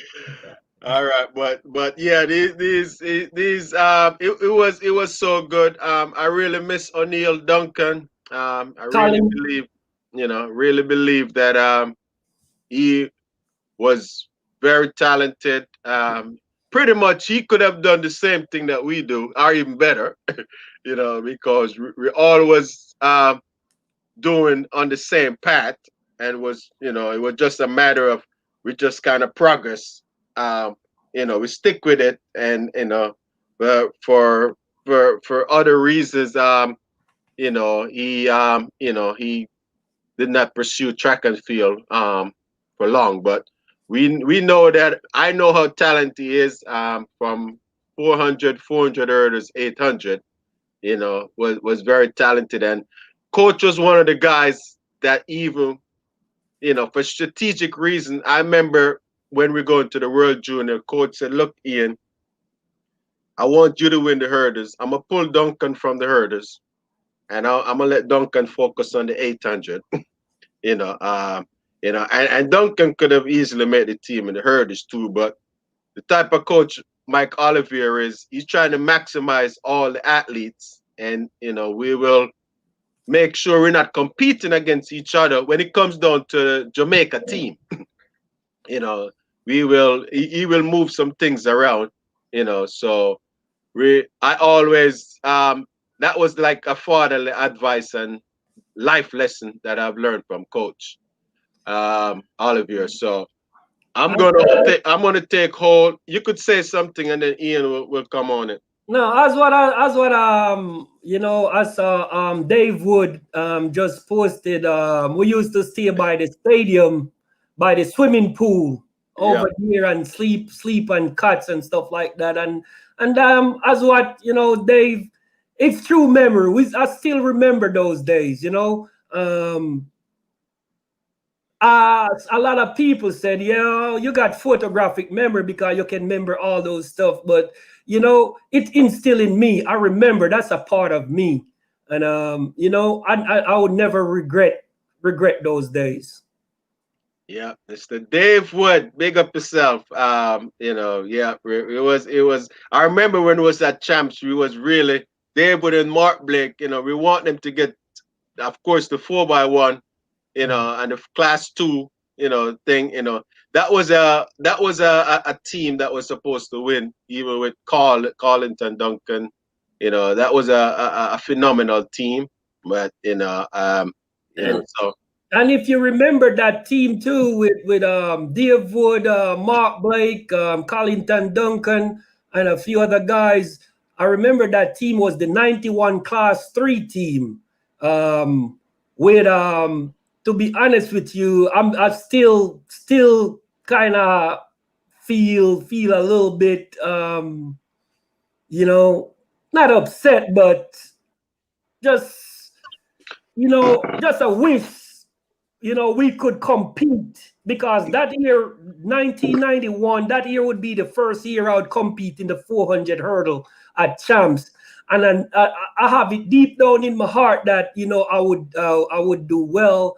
And I really, really deeply believe if we did compete at Champs as a team, I really, really believe that was the year. Yeah. We was building up. Our team was coming together, and but unfortunately, we got withdraw. So but you did good. You continued to train and went on and made the Pan American Games. Yes, people look at it and because that year, every time I saw those guys who finished in the top place in that 400 hurdle, every time I saw them get a medal, I used to write it down and said, that's supposed to be mine. And I remember when I get my scholarship, Bobby Frey, that guy, I still, I love him, man. I love that guy, no matter what's going on with him.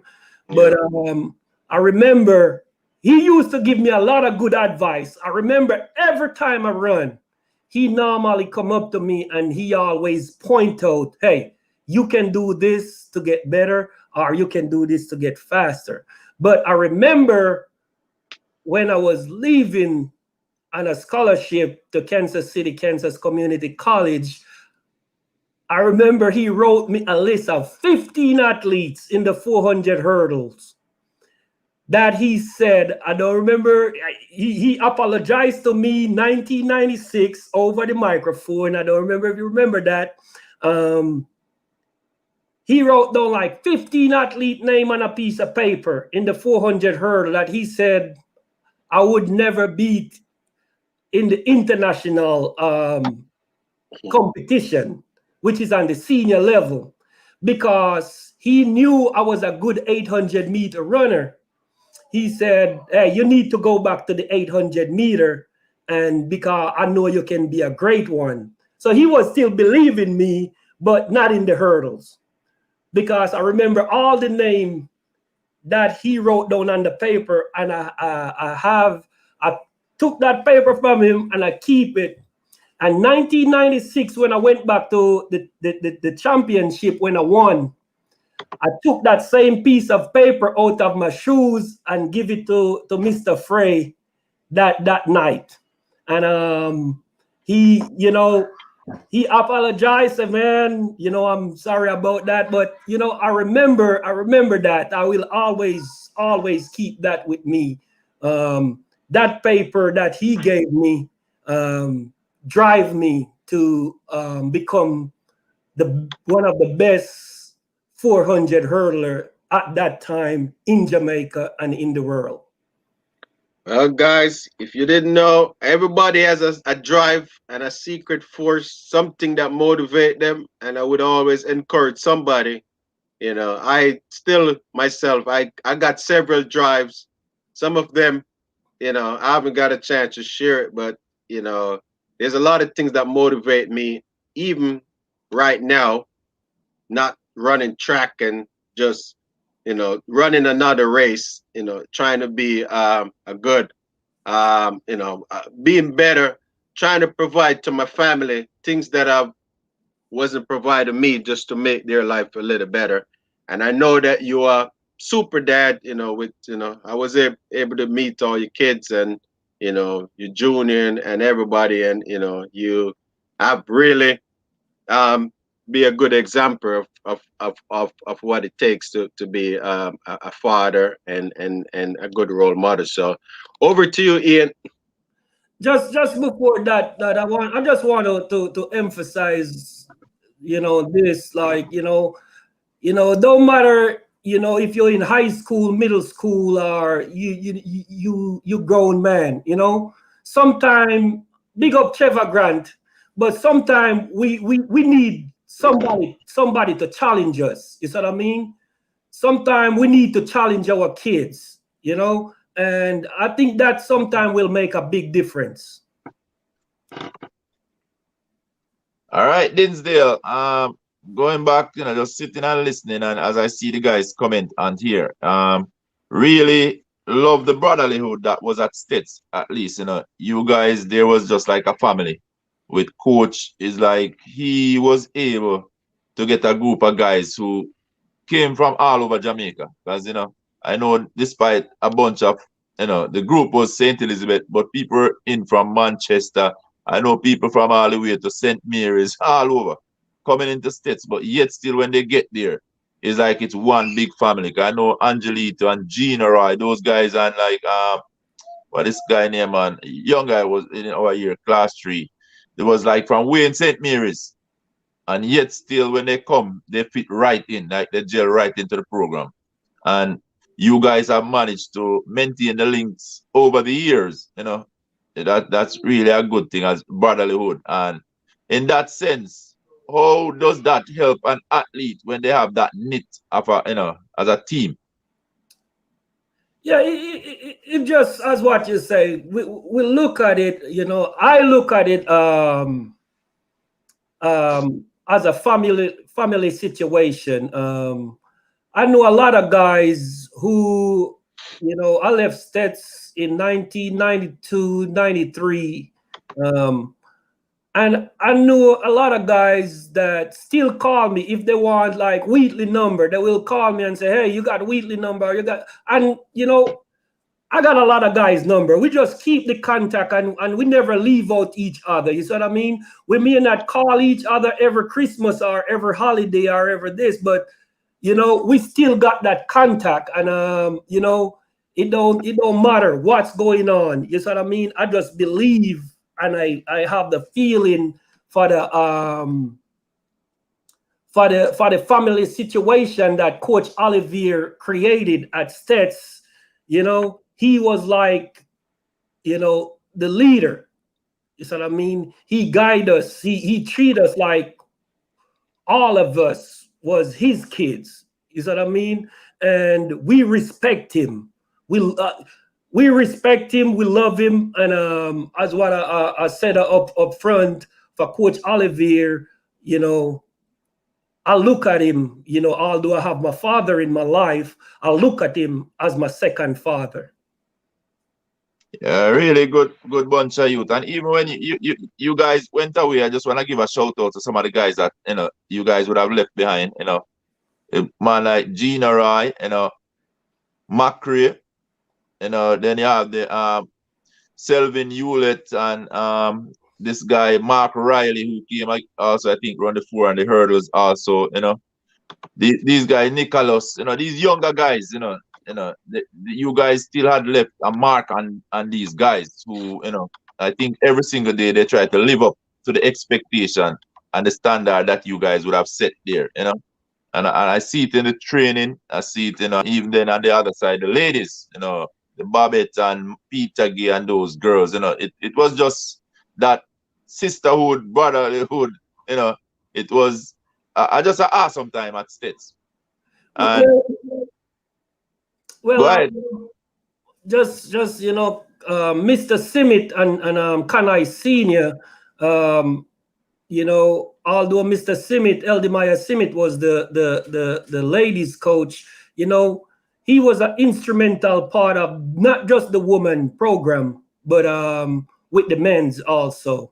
So, my respect go out to Eldemaya Simit, Kanai Senior, Coach Ollivierre, he was everything to us, but I just want to say that. And then Dinsdale, when it is Steths, where was your hangout spot? Galala, we have a hangout spot, Where was your hangout spot? On campus?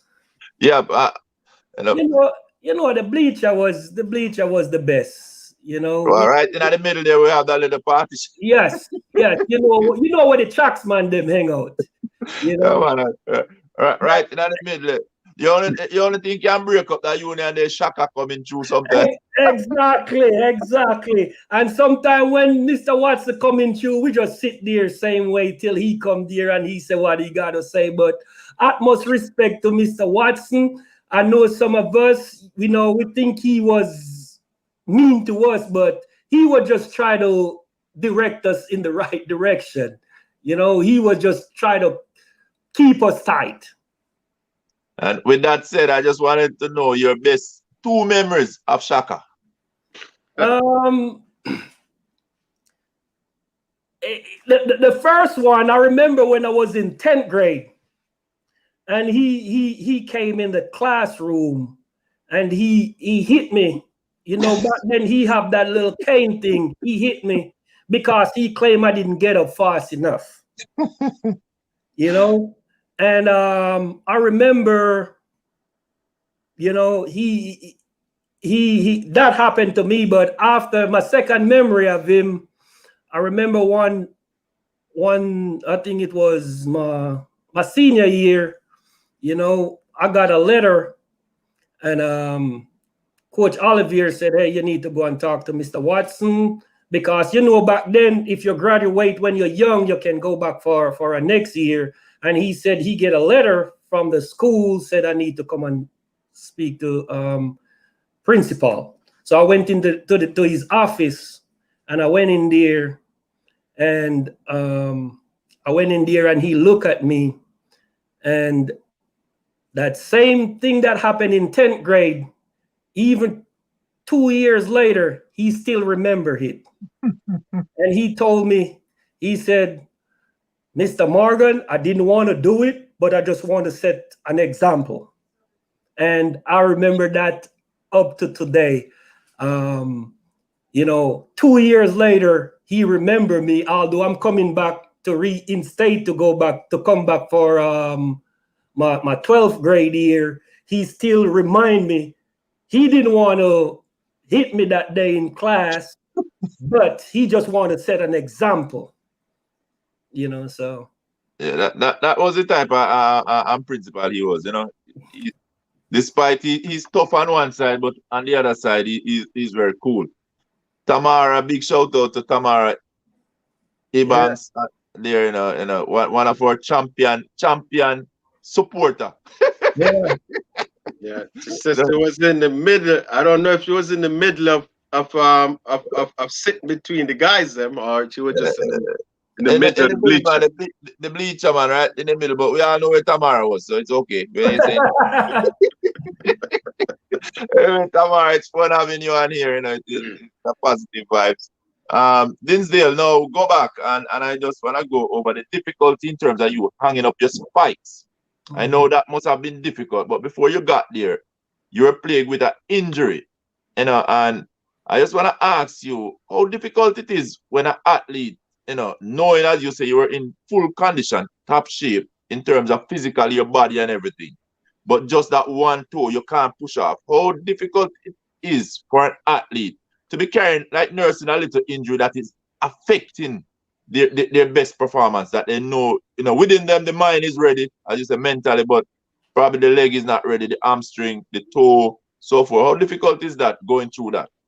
It was frustrating, and it was really frustrating. But when you sit back and look, I look at it as said, hey, sometimes it's a blessing, because after I retire, I started to spend a lot of times with my kids, and back then when I was competing all over, I don't think I used to come home, probably come home on Monday evening, and by Wednesday or Thursday I'm back on the plane, and it was frustrating. I think a lot about it. I get upset about it, but there's nothing I could do. So I understand that was a part of the sports. And when your time, when it called for you, to hang it up, it's time. It's time. So, it was a curse and it was a blessing. So I don't regret it. It's happened. That was just a part of it. All right. I just hear you touch on family. You at least got to spend more time with family. What are some of the important family values to you?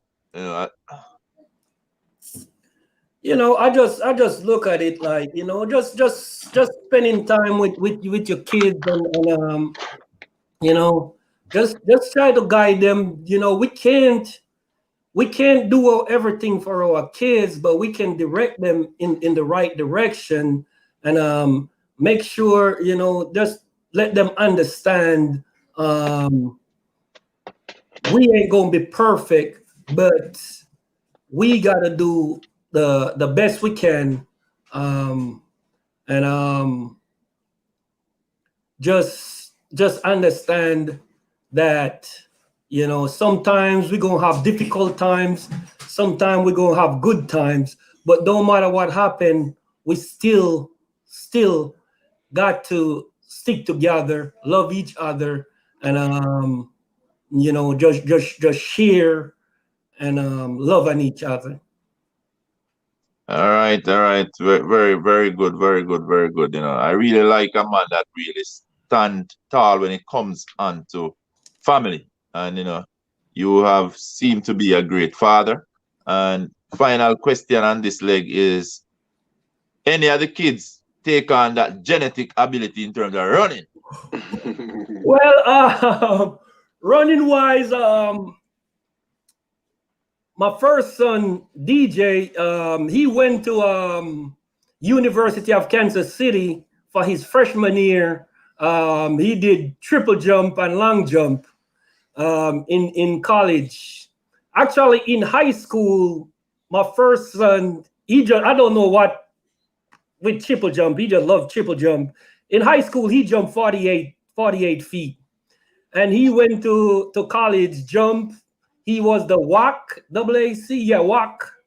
freshman of the year. And after that, he transferred to KU, and, you know, he just, after that, you know, that was basically it for him. My daughter, you know, I have the opportunity, and it was a blessing, to coach her in high school, all the way through high school, where she ended up run the 300 hurdle. We have the 300 hurdle here. She run the 300 hurdle. She was state champion in basketball. In volleyball, she was 3 sports. Basketball, there was state champion. Volleyball, there was runner up 2 years in a row. And but in track, she didn't win a state championship, but in the 300 hurdle, she ended up finished 3rd 2 years in a row. My middle son, he loved basketball. He played professional basketball in Yugoslavia. So he's back home right now. But he loved basketball. He get tried out for a couple professional team, but after a while, you know, they got to do what they got to do. He get cut, so he normally just go overseas. Right now, he preparing himself. I think he going to Portugal to play, probably in a couple of weeks. Well, wish God blessing on them wherever they go, that he will travel along with them, you know, lead their step, you know. But proud of you, man. Proud of you for the work that you have done as an athlete, you know, and now as a mentor, father. And I know you're in the coaching world, so I'm just gonna turn you back over to Ian again. All right. All right. Yeah, we're gonna let you go soon. I wanted to give a shout out to Miss Lorna Bennett Ollivierre. I know that we talk about coach a lot, but we know that there was a lot of support. She pretty much took everybody in, because you know how it is that coach is take us as sons and daughters, and you know, I know that, you know, any special memory and how much her influence and her, you know, help you out during your time at Steths. You know, at Miss Bennett, Lana Bennett, and Coach Ollivierre. I remember OJ and Leon. You know, Ian. It was an open house there. Mm-hmm. When I used to go down to the house, you know, it wasn't like, oh, I can't go here or I can't go there. I can go anywhere in that house. You know, I remember we used to help her with her garden and stuff like that. She was instrumental to the program, just as Coach Ollivierre. I remember she used to come up in the late evening and used to do sit-ups with us. She was just as instrumental to the program at Steths back then as Coach Ollivierre. All right. Yeah. Just want to give a shout out to I said Miss Lorna Bennett. She has been influence and a positive support role model, and I know her, as we all know, her name is Mother. You know, so, Mother, yeah. You know, so she is the mother, and you know, I just knowing that, you know, so many abdominals class that I've done, and you know, get the extra support from seeing Dr. Liquor and get to eat some restaurant food and things like that. You remember that, sorry to cut you off, but you remember that it's Harmon Patty's place that was in Santa Cruz? That party place that I don't know if we got a lot of several party places, but it's the first one across from the pharmacy down in the square. Yes. You know, remember we used to set it up where a couple of us used to go there. We could go there and get lunch, even on Saturdays. We used to be able to go there and they would offer us lunch or whatever we desire. That was all the way from Miss Bennett, Miss Ollivierre, that's, you know, Mother. And you know, she done a lot, not just for us, but for the guys them that was before us and the guys that was after us. Yes, definitely. And as I said, I can't add any more onto it because, as I said, it was a trigger down, you know, to the next guys, you know, wherever she get any support. As I said, you know, I remember I was eating at the restaurant in Santa Cruz, you know, because you know it's difficult when you're bored, and sometimes the food is starting to get small towards the end of the month. And but just having that one extra meal was a big difference into the thing, because we don't know nothing about vitamins and things like that. You know, so that was good. And the other shout out that I wanted you to do, because I know you got a lot of people are watching tonight, and you got some other classmate that didn't run track. Is there some of your other classmates you want to give a shout out to that you went to school with? Yeah, you know, in school, you know, the track guys and girls them stick together, but you know, Winsome Cole was like one of my favorite person, you know, in high school. I love Winsome. It's been a while since I got in contact with her, but I love her. Dennis Blake, I look up to Dennis. Conroy Daly, Gary Samuel was like the grandfather of the group. As what we call Gregory Blake name earlier. Yadburn Sims, that's what I tell you earlier. Yadburn Sims was one of the guys that he's the one. I remember the deal up against the fence. He's the one, taught me how to do the trail leg drill.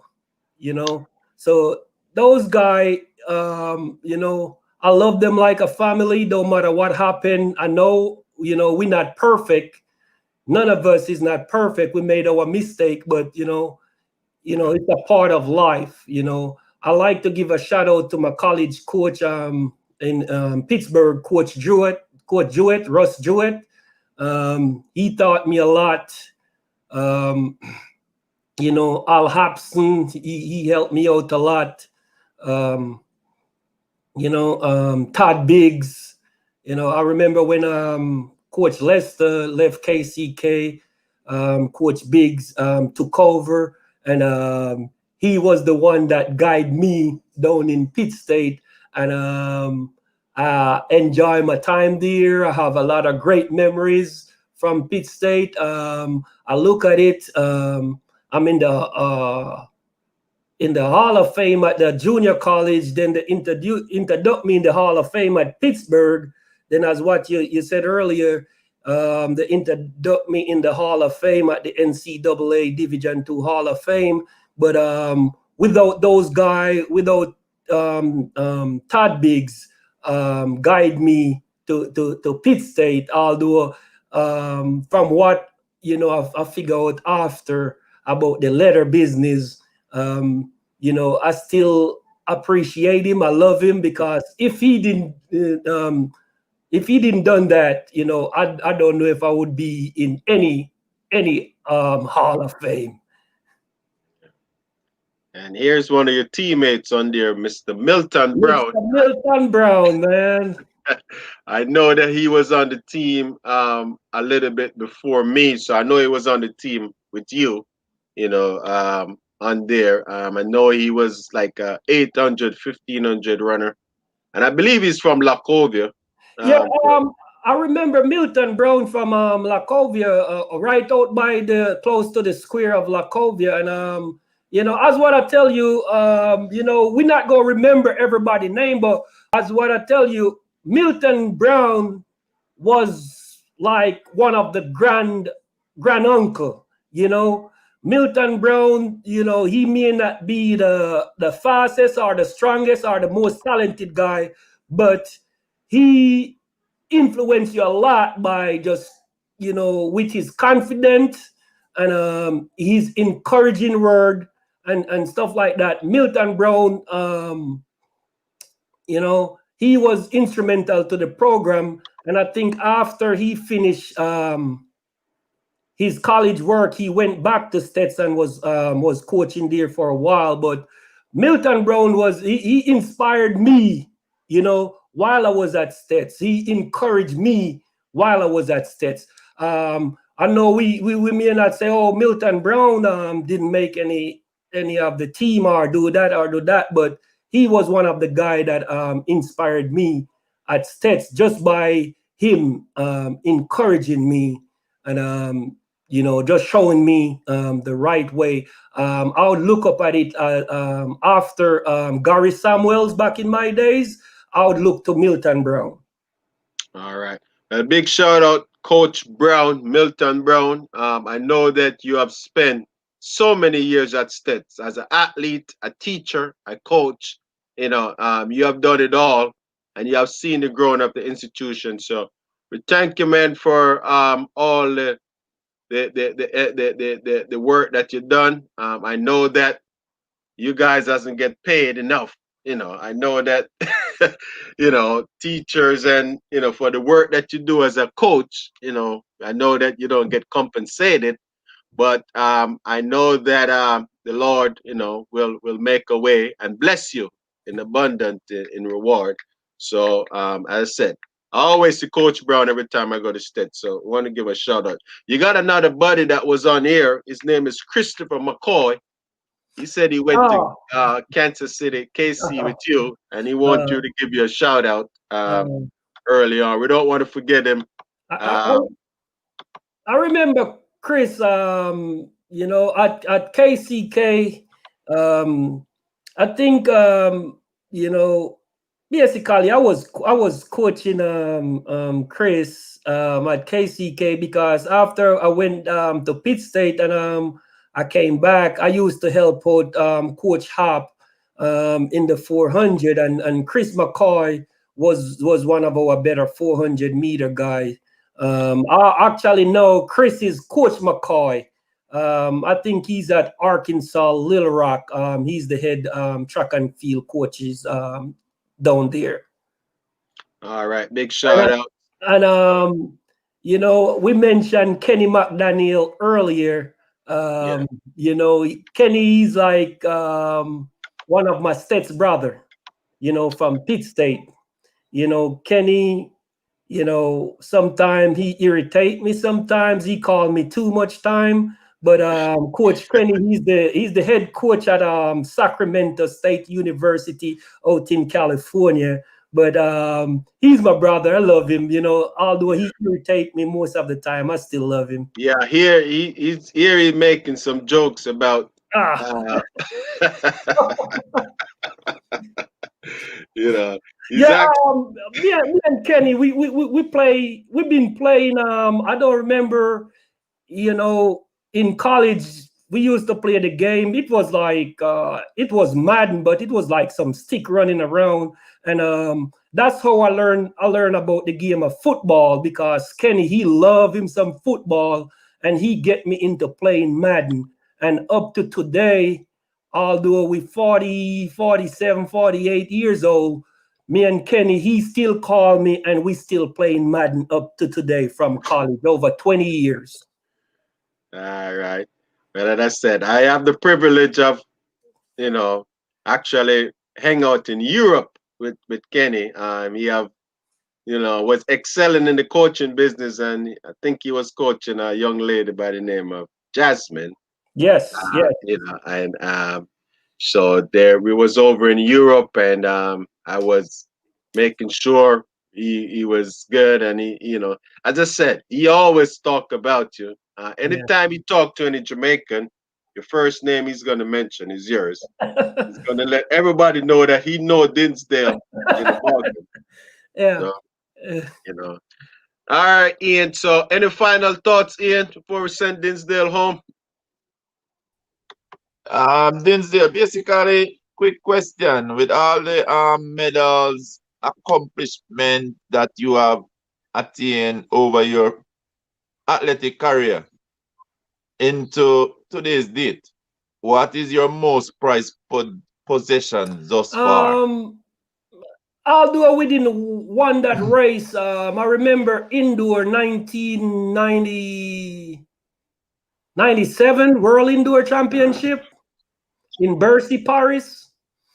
I remember we went in that 4x4. It was me, Gregory Horton, Gart Robinson, Michael McDonald, and Linval Laird. I remember we went in the finals of the 4x4 as the favorites, and we end up finished second in the finals. We got beaten by US, but that silver medal, I keep it pretty close to me, and that probably be the biggest international medal I got on the international circuit. I know winning the Commonwealth was also a special time for me, because although that was a gold, it wasn't a silver, but I would put the World Indoor Championship medal ahead of it. All right, so basically I just want to say thank you, man. Thanks for taking the time out to come on here, bless up the Steths family, also the wider community who have supported you over the years. And for those who have stand with you, even those that stand against you, give a shout out to them too. And just say it was really a pleasure to have you on here, because we know you definitely have inspired and motivate a lot of other people, even to just bring out the best in them, And it's also a privilege that we could draw back from old times, from bleacher days, Shaka, go all the way back to Santa Cruz, all age, because I see somebody on the side said the running did not start at Steths, it started from Santa Cruz, all age, but I guess that person came on late, so we just want them to know Santa Cruz all age, as what he said, but we spoke about that earlier. I remember we touched it earlier, so I remember what I have those. Yeah, so what I have those that came on late to just go back to the front. If you miss, go back to the front, because you can't just come on and get peace at the Dinsdale store. You gotta go from the front, take it from the top, You know, it was really an interesting interview. And I would say interview. I like to Yes, sit sit down and down chat, and you know, talk. just like Steths You know, states. but Yeah, man. So, you know, it was a from pleasure. Santa Cruz Ollivierre, you know, I remember Mr. Wint.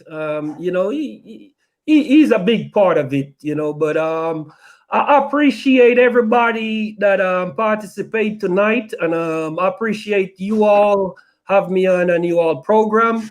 But you know, it's a lot in here. I got a lot to share.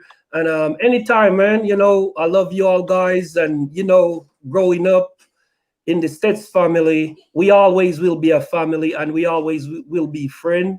You know I'm not perfect and I'm not perfect to everybody. And you know, but I always try to do the best I can.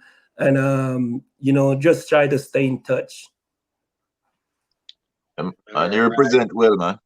All right, so guys, I'm just gonna say this because a lot of times we got friends and we just never take the time to just to say how much the friendship has mean during the travels, the aeroplane trips, the eating in the cafeteria, going to the track, and you know so I just want to use this opportunity to say that, guys, publicly saying that I really was blessed to meet Dinsdale at Steths.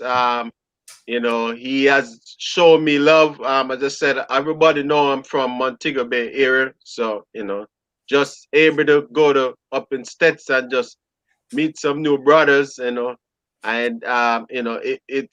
it's nothing but family. All those guys. I always have a special memory with my St. Elizabeth friends, from the football side to the track and field to the cricket. I love every single one. I'm going to live with this memory. I am very happy that the Lord has helped us with this program so we could reminisce and talk back about some of the good days, because we know that everybody is have their family, and we're not like on the same feel right now. We're doing different things because life after track and field is different. We all take up different careers, so but at least people ask me for Dinsdale all the time. They ask about him. They just want to know how he's doing, and I'm glad that they see your face right now and they hear from you, and you look the same, really. You're in good shape there, and you look like you're keeping staying healthy, looking like an athlete. So Well, we as I run into a lot of guys, and they'll be like, "Why you ain't still running?" And I look at them and say, "I'm 47 years old, man." So, but they still think I should be still running. I don't know why, but it's a part of it. We gotta take care of ourselves. And as what I said up front, we gotta love ourselves and trust ourselves and take care of ourselves, because if we don't do it, there's nobody else gonna do it for us. You see what I mean? So we just have to show love and give love and accept love, man. all right. So this is my these questions are from me.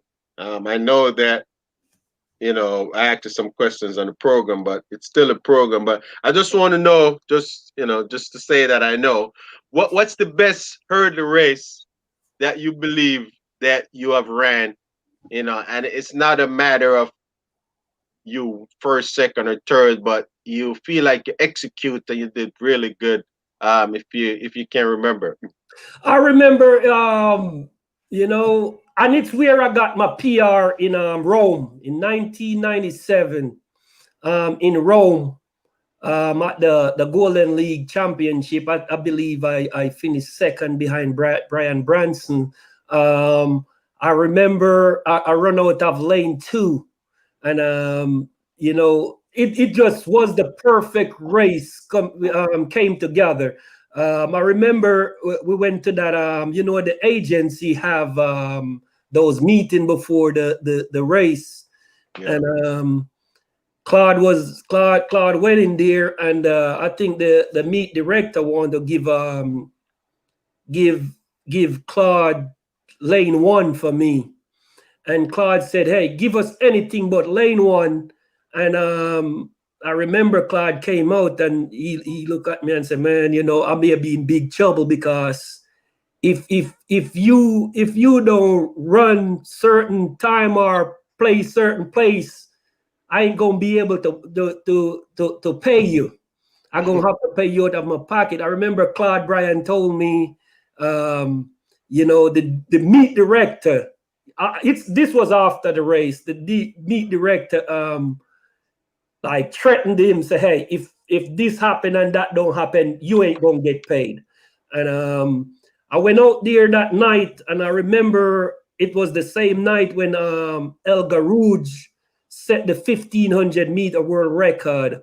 And I remember I went out there, and it was like the perfect race.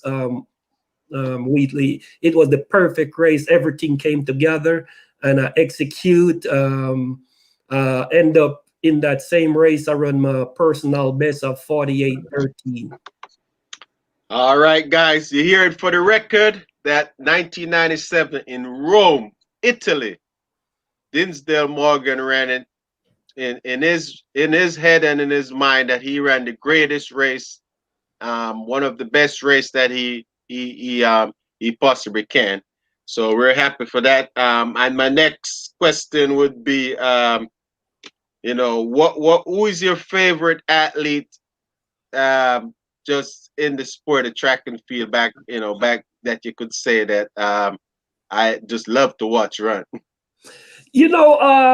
Back then, although Edwin Moses was the world record holder, I remember Edwin Moses. I used to look up to Winthrop Graham.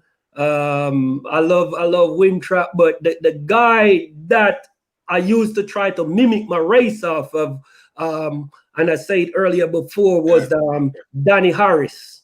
Okay. I watch him. He was basically, although I think I met this guy one time at Drake Relay when he was trying to come back from his situation. I always, no matter what, Danny Harris was my favorite. I love me some Danny Harris, and up to today, I will go back and look at his video, and try to try. Back then, I tried to go back, look at video, and try to execute some of the stuff that he used to do. Well, I still watch some of the race. I think it was last week I was watching Danny Harris. I was watching Samuel Matete, and I was watching Winthrop Graham, and I was watching that race in Zurich. We're going to bring Samuel Matete on the program. I have made contact with him. I just need to have him set up. He's pretty much, ran a 47:10. Back then, that was the closest someone I've got to Edwin Moses' record. Yeah. In that. So let me wrap it up real quick. So what's your favorite country that you ran in, that you could say you love to run there? My favorite country, you could call more than one if it's if you don't. I love the meet that in Brussels, in Belgium. That was one of my favorite meets to go each year. It was a beautiful environment. I love Brussels. I think that's my favorite place that I used to travel. So all right. And then I want to ask you, where do you keep all your medals now? I know you got those. Do you have them in a safe? We have spoken to, with sad news a couple of months ago, we have spoken to Llewellyn Herbert, and with great sadness, all of his medal was stolen. Was his Olympic medal, everything, by an intruder. Wow. In his mom's house, and so I know that But just out of curiosity, do you have your medals in display, or you have them secure away? Well, I have them secure away in a box right now. I have, hey, Wheatley, if I tell you the amount of stuff, but right now I'm in a process where I'm trying to put it together to to put a showcase up of my medal and trophies of my accomplishment. Um, competing, although I want a lot of medal, but I never love, like, when I go around, I tell people, like, I normally, even coaching, I never really tell the kids them, oh, I do this, I do that. No, you see what I mean? It's their time, but, like, it's my accomplishment, so I'm going to try to make a showcase out of it pretty soon. That's but right now they put away. All right. And then, this is my favorite question out of everything in the world. I always like to know, how Dinsdale Morgan want to remember, how you'd want us to remember you, what kind of person, how would you describe the best version of yourself?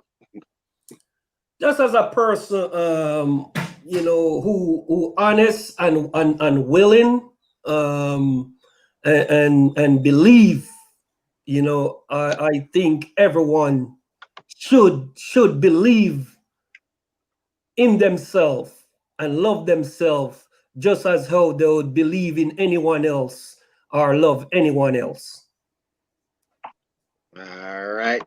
And with that said, man, I was just so happy to get these last few questions in. I know this is just something that I love to ask, about a little bit about the track and field, and about, I don't know, I vision myself as how I want. I try to carry myself and do things how I want to be remembered. It's very important to me. Yeah. So I want, when someone say that, I don't want it, to look, this is what Ian loves. I like to run. I'm still actively running right now. Still try to, I use it as a therapy, a mental therapy, and I just like to stay fit.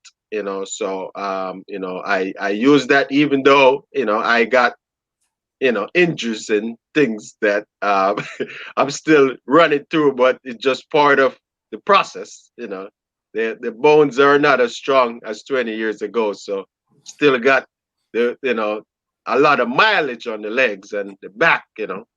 So, but we still try to do it because I still feel more. I get more out of it. It's not about the physical. The mental is also important, and I know next week, we're gonna have Dr. Greg Orton on here, and he's gonna talk a lot about the mental aspect. He's a big, he's a big advocate again, for mental coaching. So we're gonna be interested to hear that. Any final words? Anything else you like to say, Dinsdale?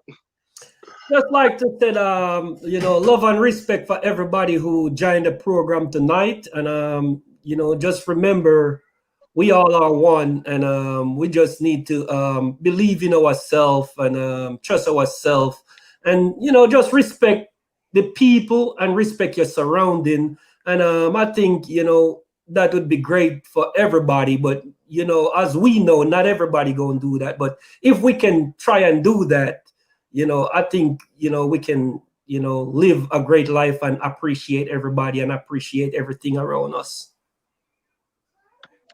All right. Well, that said, guys, thanks all the viewers for joining in. I'm pretty sure we got everyone taking part, from all the Steths crew, the Pittsburgh crew, the Kansas City crew, the Jamaica crew, all the track and field crew, and just everybody that was able to spend the time with us. We saw that Jazeel Gale was on here. Wow! Yeah, Kingston College guy, but Yes, Kingston College, yep. They usually come down to the country like Manning's Classic. Jazeel used to come. I know Jazeel probably don't remember some of those running, but he was just one of those guy that inspired me. When I run against Jazeel in a 200, and I was able to stay close to him, I'm like, yep, I think I could run. Because these guys were, just was competing to beat England and all them guys. Was a speed guy. So big up yourself, Jazeel, and I don't know Wheatley, Ian, if the one of our favorite event was Morant Beer. Really, I don't remember if you remember that little track, that little 150 track up on the hill. I have some good memories up there, man. Morant Beer relay. So, although those guys come down to the country, we go up. Yep. We run that 4x6, a 4x3. I was happy to run. That's when I know that I could have run too, because I run, and the last part of the race I was feeling good, and running against JC at the time. When they're running that 4x6, and it was great joy to drive on the bus to come all the way back. Mm-hmm. We're not going to go into a lot of details what happened in those bus, but all I could tell you that it was the good old days, riding back on the bus, listening to music, and just riding back home and to St. Elizabeth with Macadam and all the bus drivers that was driving us around. So again, thanks everyone to join the Real Talk episode with Ian and Ian, with our special guest Dinsdale Morgan, the Commonwealth Games champion, two-time Olympian and Hall of Famer. His legacy will live on forever, and we're so happy that we was able to have this real talk conversation and chat about the good old days. So blessing, have a good week, everyone, and we'll be back again next Sunday. All right, peace. Thanks for having us, guys.